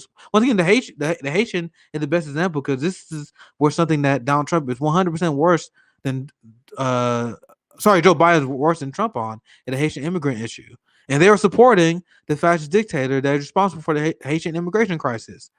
So when you say that Kamala Harris is going to investigate the issue and find the root cause, it's like, goddamn, it's funny how blatantly they bullshit people. Like, that's a blatant bullshitting lie, isn't it? Let's see what else. Yeah. What's popping Especially off since like we're nobodies. We aren't in politics at all. But if you just look at history, you don't need a committee to investigate what happened. It was us. Like, you look in the mirror. That's where the problem is coming from. It's not, you don't need to spend billions of dollars like trying to figure out how it happened. I can tell you right now. Give me $5. Shit, give me $5 and a Snickers and I'll help you out. It was us. Okay. All that Cold War bullshit, all the destabilizing, that's why people flee. Just saying. So this was what Braca was saying. He was saying, perhaps one of my liberal friends who voted for Biden can explain how the U.S., the greatest warmongering nation on the planet, who's actively supporting repression in Haiti and gutting peace processes in Afghanistan, gets to pretend to be the global champion of human rights. Just so you guys understand what is going on in Haiti right now that Biden is complicit with, and that's a big part of the border crisis as we know it. Is Haitian immigrants are fleeing in mass, and neoliberalism is mostly responsible for the reason why we have this border crisis. And then Biden says, "Don't come here." Look, I know we fucked up your country and all that, but go somewhere else. We've got enough blacks. They're like 13%. Did anybody else think it's kind of interesting how when I was a little kid, mind you, I'm 43. So when I was like 4 or 5 years old, my dad said that we're 12% of the population. 40 years later, we're 13% of the population. Everybody else's numbers have gone up or down or whatever. We've stayed within 1% in 40 years. That's a little weird. It's just me. That a little weird. Yep. And this is why I feel like people need to hear from Black leftists, because even the people that are allowed to share their stories in mainstream media, these are the Black bourgeoisie. These are the people that are taken care of, so they can pretend that capitalism and everything is amazing. Meanwhile, if you look at income, racial inequality, it's worse right now than it was at the height of the civil rights era. I mean, if you look at healthcare disparities, it's way worse. With the African American community, we suffer the most from medical debt. I actually saw this story. I was way. Did Nick just drop? Did he just like bounce in the middle of a conversation? It was like mid-word and just gone. Or is it just me? Because I just see me. Nobody wants to just look at me. Okay, I have no idea what he was saying. I'm going to give him a minute to come back in, because I'm assuming that was an accident, seeing as how he was mid-word. I just want to say my hands are not on the controls. I did not kick him out. Okay? Just saying. Hi, J7. Hey, JB Font. I saw you in here earlier. Didn't say anything, but hey, I'm just gonna wait for him to come back. I'm assuming he's gonna come back. Anywho, it's kind of weird because he was in the middle of a sentence, and I don't want to like start saying something because I just kind of want him to finish what he was saying. There he is. I think Had me in here all by myself for a minute. Yep. Feel I already ashamed knew. of I knew you yourself. can. I knew you Yeah, can Nick carry. just bounced. Okay. my Chrome crashed. I don't hear you. Testing. You wanna jump back in? Turn your mic on. Say hi to the people. You Because guys all can't they're hear getting me? is this pixelated monstrosity. So, okay, so we can see you. I want to see if We're you not guys can hear me. hearing anything. Chat. You Let missed me it. know. Work sucks. You know what? We're going to post it on YouTube so you can come back and check it out later. So Okay. I want to see. If, can anyone hear me? Let's see if Nick wants to talk to us. Megan said he's back. Thus ends the Jackie show. All right, if you don't start talking, I'm just start bullshitting. I'm start talking about Falcon and the Winter Soldier because that's something I'm into right now. Which, by the way, that is a political show, so I have a right to talk about it. It's both Marvel and it's politics, and it deals with racial relations. You can hear both of us. How come I can't hear him?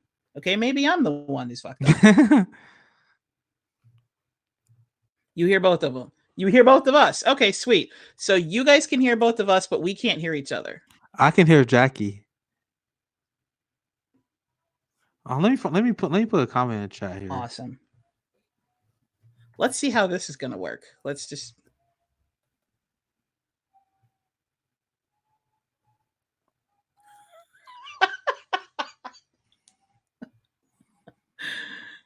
Oh, Peter Griffin's funny. Okay. Y'all hold it down for a minute. I'm going to leave and come back because I can't hear Nick at all. All right. So, yeah, Jackie going to take care of that. So, let's see. Let's get back to the what I missed. I wanted to cover this story because I actually missed this. I actually did not know this. So, I want to take this time to teach you guys this if you missed it. I covered an article about why Medicare for All is the most important policy program for African Americans.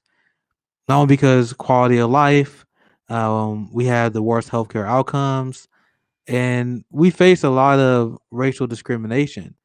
So I literally saw this today, and I admit this study is a year old, but I did not know this before. I think this is pretty relevant. Let me see if I can find. You son of a bitch. I leave and you just keep going like I'm not even there. I had the grace enough to stop because you were gone. I see how you are.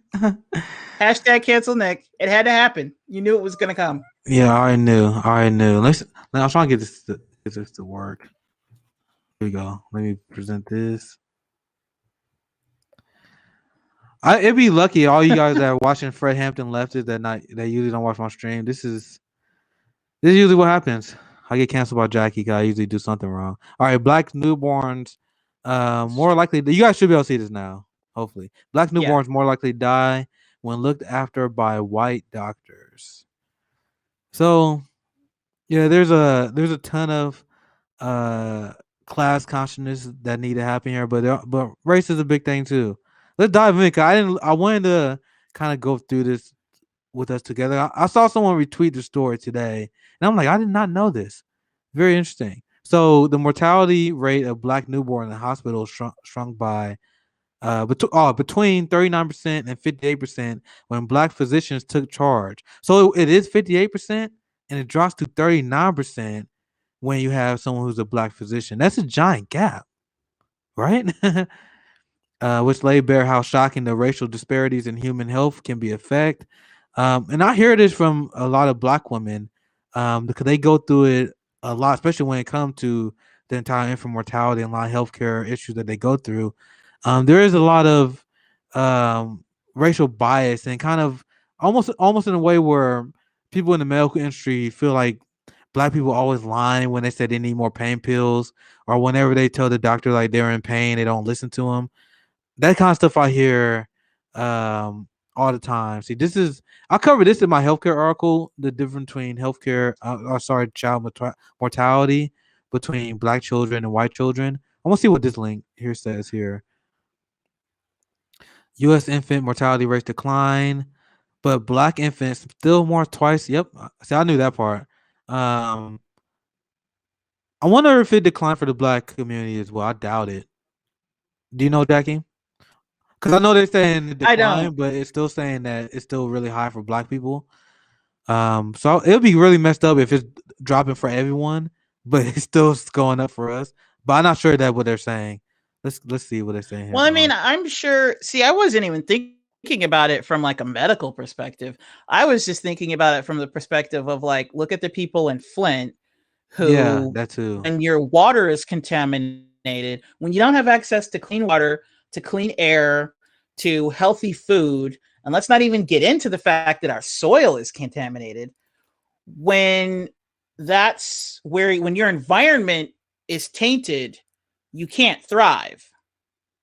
So it's going to affect your infant mortality rates. That's what I was thinking. I wasn't even Yeah, thinking about the medical part. But it's there all those. apparently there's just like a system that like the entire system comes together to just make sure we stay right around 12%. Yeah, we're fucked because I want to get the story with Graham, but maybe I'll definitely want to talk about this with Lee next week because I still haven't seen a Nope, lot of people. Lee's not next week. When's that? Wednesday? You said that before. No, next week is Pat the Burner. Okay, Wednesday. Oh no, The we week talk about it after. later. Okay, Hopefully. week after. That will happen when I try to memorize the schedule. But I gotta talk about it with someone. Damn it, that's the point I'm getting to because I covered it on my show. I still haven't seen it covered a lot. Where the military was caught poisoning the African American community. I mean, they poison a lot of communities, but if you actually look in the article when they was giving examples, all black, all black. So I'm sure I'm saying that because I advocate for my community. So I'm sure a lot of people was poisoned, but Well, I even mean, in the so the article they truth point is out there was black they people. go after what they do is the reason why like the environment is shittier in black neighborhoods. It has to do a lot with things like redlining, like where black people can live for the most part, which is why you have like majority communities in majority black communities in certain areas, like they're usually on the east. And for example, like where things are put, where corporations decide to put their businesses, where prisons are built, where dumping facilities are. That's all by design. It's like we can do it on these communities, but it'll never touch these communities. And so I was thinking more along the lines of that, but then also you have the fact that it's not like specifically black communities, but they make sure to put all of the worst elements of society, like the trash dumps, the dumping facilities for like where they dump like their toxic sludge. All of that goes in the poor communities. So it affects like it predominantly affects black people, but it also affects the white people and Latinos and anybody who lives in these poor neighborhoods. Basically, people who don't have the money or the power to say something because nobody gives a shit about poor people in this country as far as the government's concerned. So everything is put like the way society is structured, the suburbs are free and clear. Like that's the best air aside from like going up to the mountains. The best air you're going to breathe in this country is in the suburbs because like that's where the businesses that not like industrial businesses, but like the stores, they're going to go towards where the suburbs are. But all of like the industrial places that actually put the smoke into the air and where they dump things, that's going to go to the poor side. And that's why the east of almost any city is like the worst area because they basically were like, okay, where's the wind going to blow all the sludge? We want to put the poor people over there. And then the wealthier people get to be free of that. So they don't even have to like have the blowover for that area. Yep, and Jemry's point out that's environmental racism. And that's why I never understand morons who think that's a very complicated issue. Kokoff, Michael Tracy, who was like, "What's environmental racism?" It's in the damn description here. So this is the kind of stuff that we have to face. And I also want to add to this point as well. 'Cause I also think another reason why disenfranchised communities are targeted, it's the same reason why we are targeted for civil asset forfeiture as well. because they know we don't have the legal power to challenge it. So if you had the U.S. military, you had giant corporations that had bad pipes or who poisoned the water in the Hamptons or or any high income, largely white area, they will lawyer the fuck up and they will sue the shit out of the government. That's the same reason why poor people in disenfranchised communities are targeted by civil asset forfeiture. Because when I was doing my research looking into the police state, you have a lot of people who challenge civil asset forfeiture, and a lot of people actually win their legal challenges against that. But they rely on the poor people they challenge not to have the funds to challenge them legally or not know the proper way to do it. So they drag them out to the point where the amount of money that you got back from civil asset forfeiture is not really worth it after once you spend a ton of money on legal fees. And this is how they get away with a lot of stuff. And this is what corporations they actively consider this. Like, all right, I think we can get away with this community. They're not gonna. They have don't even need to get lawyers though. The actual wealthy, not like just regular rich people, but like actual wealthy. They don't need lawyers because they're friends with these people. Like again, this is where they live. This is where the people who are doing this, they're not gonna pollute their own environment. And on top of that, or at least they're not going to allow the pollution to enter into their own environment.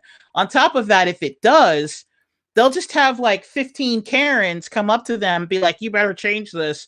That's worse than a lawyer. So they would never do that. So they don't even it's not even about legal fees. They would just have like a bunch of like wealthy Karens being like, my kid, like when his organic juice box hit the floor, there was like dirt on the ground. Like, you better change this. Yeah, I was being as stereotypical as I could think. Which is really weird because like I for several years only ate organic food. It's true. Sadly, it was like the healthiest I've ever been. I only drank filtered water. I only ate organic food. Yeah, I slept really well. So basically, I'm talking about my neighbors. No, I'm just kidding. Yeah. I want to see what else. I saw this earlier. Let me see if I can find it. Actually, now thinking about it, I'm at this point. I can cover some stories that kind of caught my eye. We can address any other questions that you guys have. I saw this Clarence Thomas. I brought the Supreme Court to Graham Elwood earlier today, and I remember someone got mad at me or RJ when we were discussing this because they're like, "Oh, are you praising the right wing justice?" I'm like, "No, I'm just reporting on what's happening." And then I come to conclusions, and my conclusion I'm making is these extreme right wing judges that the Democratic Party always fearmonger about, and this is why I never allowed them to fearmonger me on SCOTUS because my statement was I don't trust Joe Biden with a Supreme Court pick anyway. I don't trust them either. The logic is, you see, these people, they're actually taking better positions on these issues than the Democratic Party and the Democratic media elites. The reason I say that, let me get my present set up on here. Because he actually came out with a statement, and he came out with this, and the shit list melted down. And to be fair, I hate that this story is being centered around Donald Trump.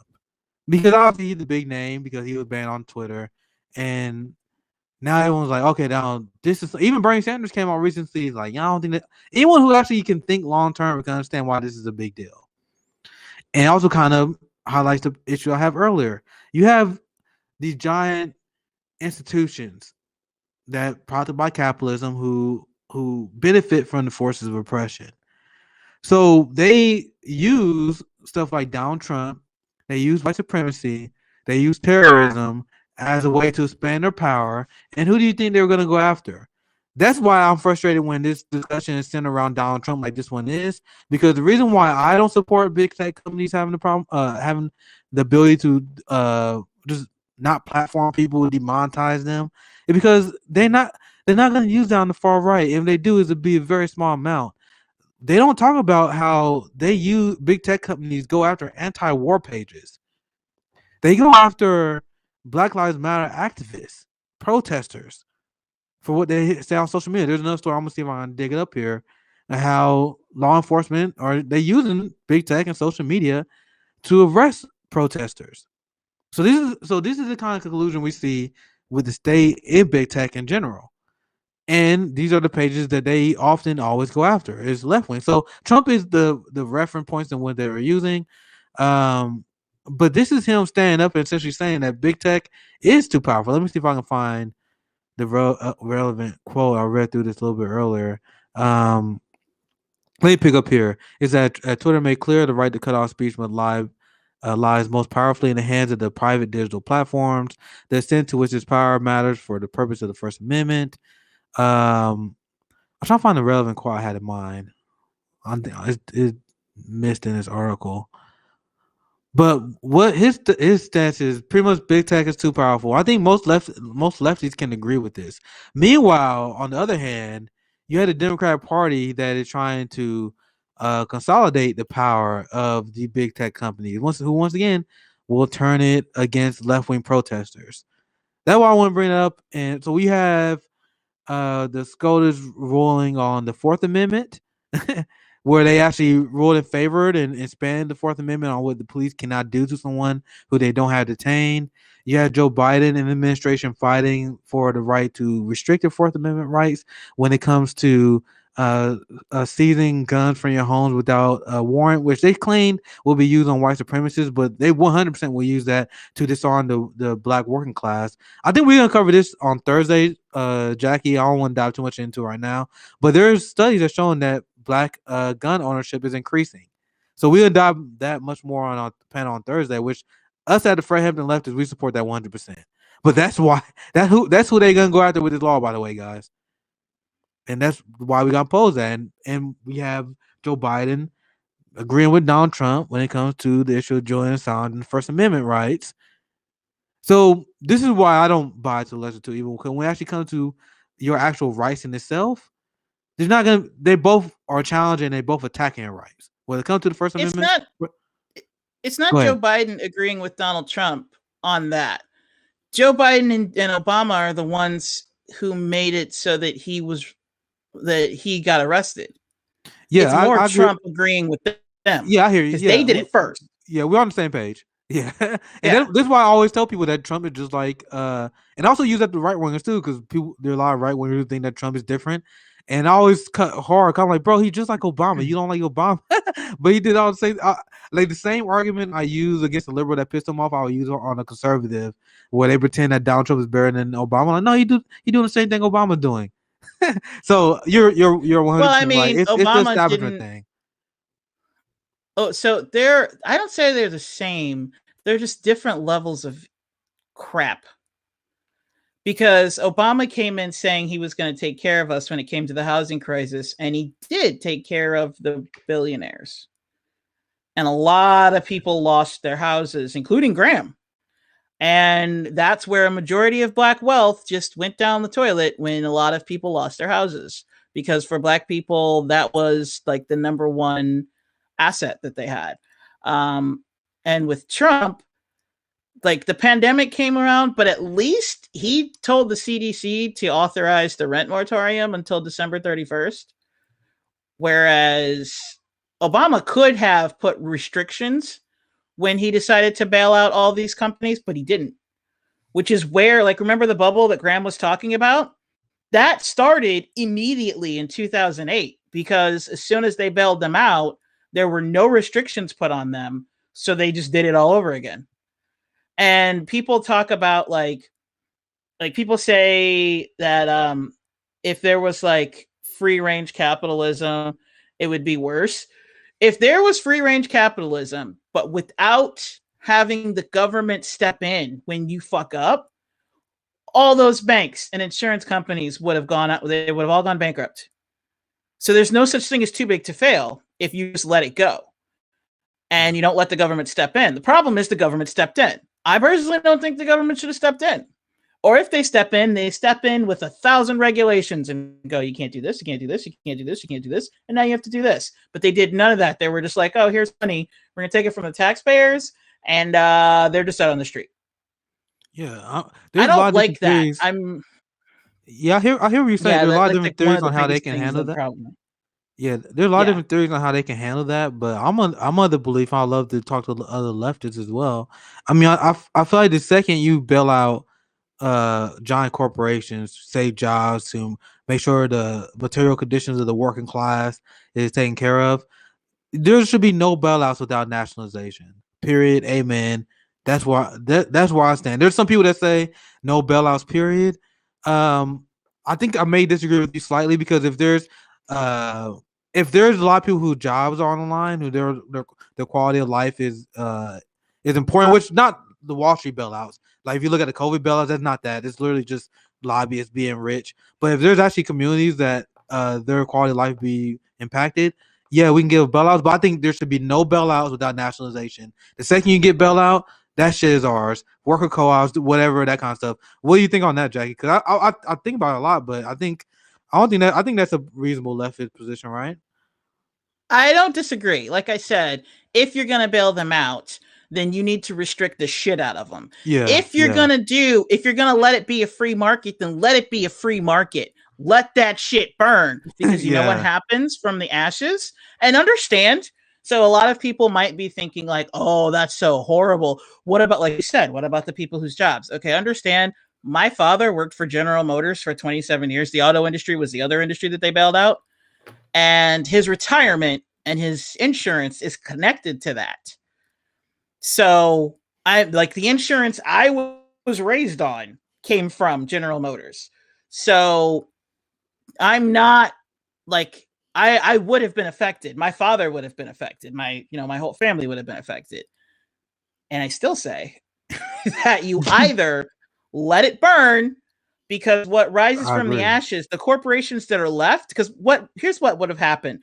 The corporations that were left would have restricted themselves, and they would have put so many measures on it because they were like, that crashed the entire economy. The whole market went down. Okay, we can never do that again. So they would have policed themselves in the first place. In the second place, when you talk about the impact of the people who were impacted were still impacted. The people who would be impacted by those companies going out of business were impacted anyway, because as soon as those bailouts came, once the companies restructured, again, the people at the top got their bonuses. They still laid off people at the bottom, and the people who didn't get laid off got more work put on them. So they wouldn't have been affected much differently had the companies just completely gone out, because they would have at least gotten unemployment during that time, as opposed to effectively getting paid less for more work. So that's how I look at it. Like when you look at it on the individual level of like how the individual person was affected, they were still affected like shit. They were going to be affected like shit. But if instead of bailing out the corporations, you bailed out the people, that would have helped them. Yep. Yeah, I think and then you could have like government jobs, which it was a thing that helped us get out of the depression. By the way, I still say we're heading for a depression. Yep. I see it. I see it. It's funny, like, not to be like the bearer of bad news, but remember what you and Graham were talking about earlier with like the next Trump is going to be much worse. That's how if you study history, not to be that person that brings Nazis into everything, that's literally how Hitler came to power. Was Germany was plummeted into their own depression, and you had a populist rise up and say it's all their fault, and everybody voted for it. Like everybody supported him. Everybody, I take that back. Not everybody supported him, but enough people supported him that he was able to get a foothold, and then he kind of took over. It was like a domino effect from there. But I'm just saying, like that's how it. Like the way it was so easy for Trump to blame Mexicans on you not having a job, or the Chinese on the coronavirus, and the way people so easily bought into it. The next person who's a great speaker, like basically, if you take Trump's rhetoric with Obama's smoothness, that's Hitler. That's how Hitler came to power.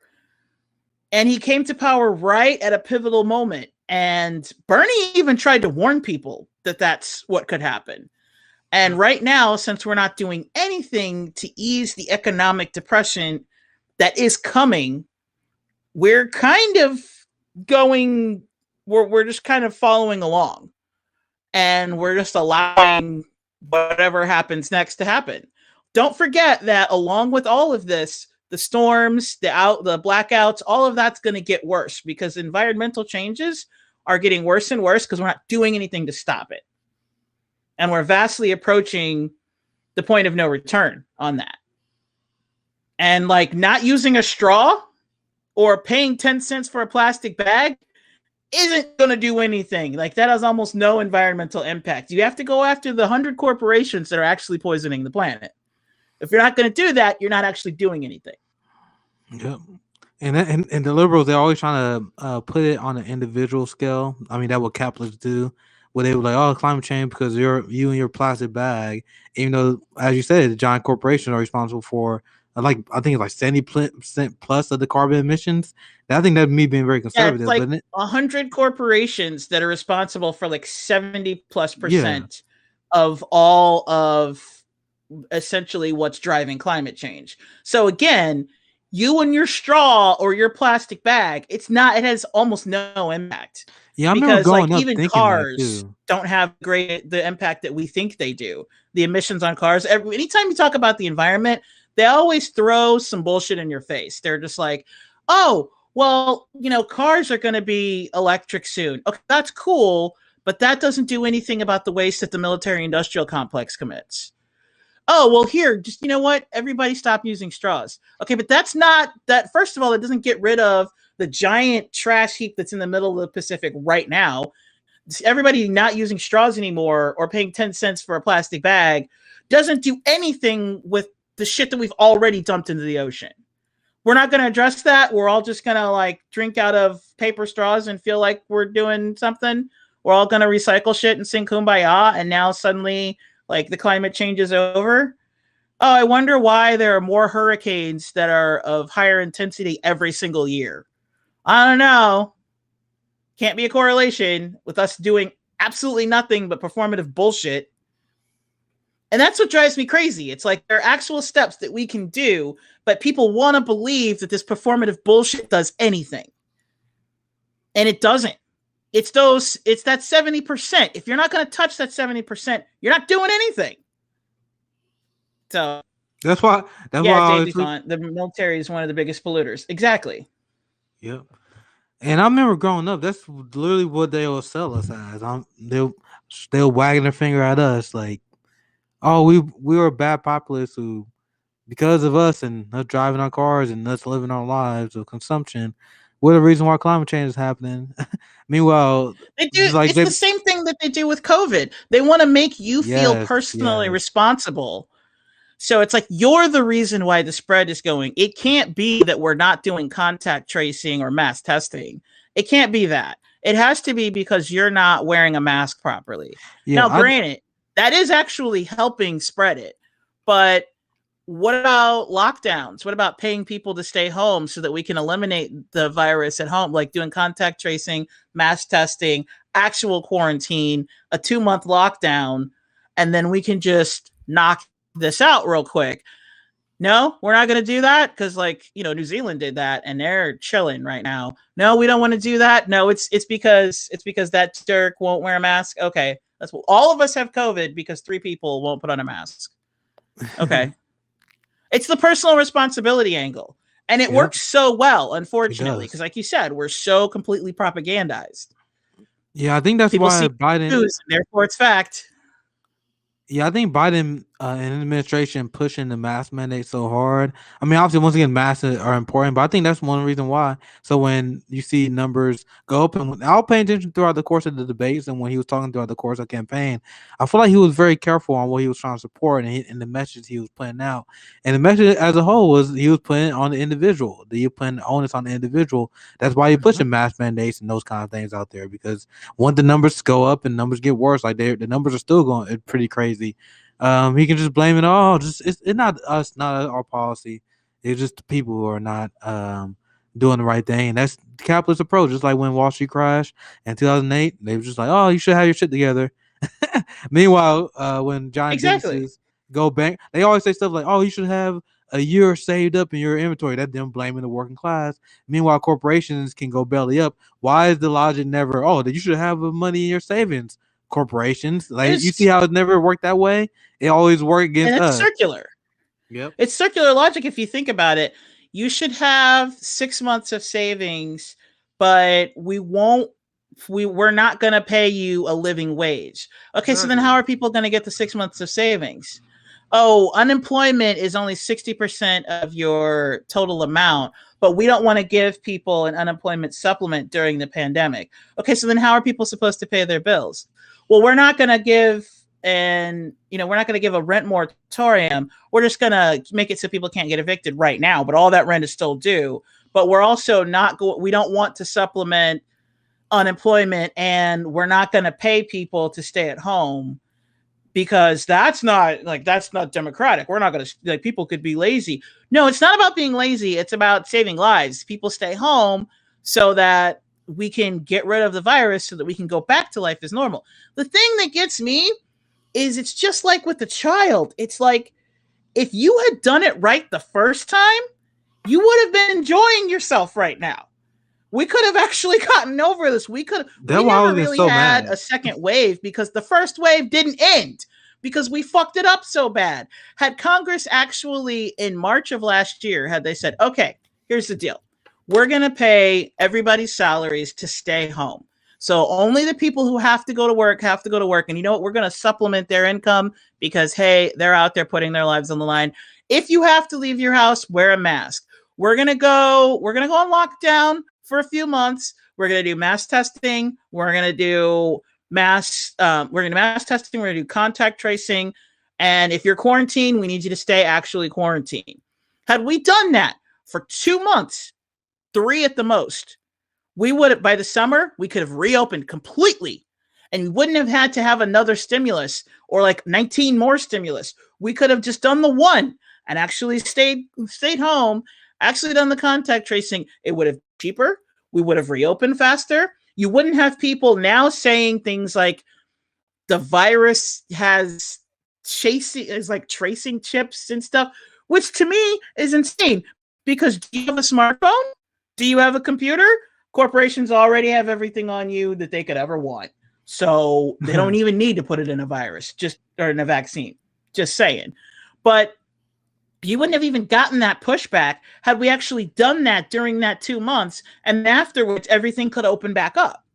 And then just tell people like, hey, for the first month or so, just to make sure we keep cases down, everybody wear a mask. And then after a while, it's like, okay, we can go back to normal because everything, we've essentially eliminated the virus on our shores by contact tracing, mass testing.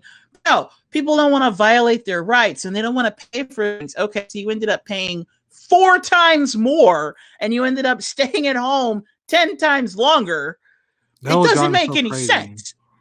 Yeah, I mean, obviously, capitalism is not equipped to handle a pandemic, and I broke this down many times because if we just did simply what you outlined, we could have just got this taken care of. But there are capitalists that are so in love with their ideology, they'd rather stretch this shit out for 2 years in order to uphold the tenets of capitalism and the free market instead of paying people to stay home and shutting the shit down. Like, we could have wiped this out. But once again, you always can count on capitalism to make things worse. And that's why I always said I wasn't sweating who I was voting for, because whether it's Republican or Democrat is not going to make a giant difference because the issue is systemic. There was just a study that showed that Medicare for all on its own would save over 1/3 of the people who had died in COVID.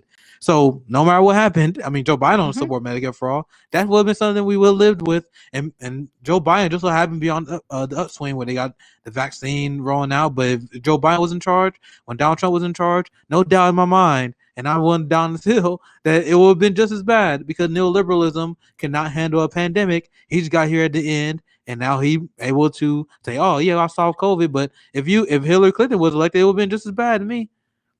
It's not the end. This isn't the end. Like Austin Jones on YouTube just said, the variants are already here, 80% more deadly by current estimates. Canada I don't remember which part, but there's a Providence in Canada that just had to go back on full lockdown because I think it's the P17 variant is more deadly than the original COVID-19, and it spreads far easier. And even with the regulations, like even with the distancing and wearing masks, they were gonna have hockey come back, and over half of the teams, like there was one team in particular where like over half of the players all came down with it. And that was just like 2 days ago. Wow. So we're not at the end. So we have vaccines, but these vaccines don't prevent you from getting it. They don't prevent you from spreading it. They just prevent you from dying from it. Yeah. So only like the vaccines really only help people that are vaccinated.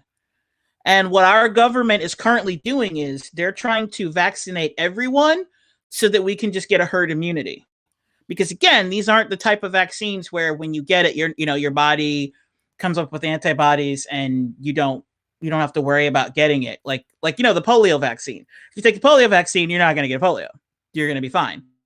But these vaccines, and I'm not, again, this is not an anti-masker thing. I'm not saying don't get the vaccine. I'm not saying that at all. Want to be clear.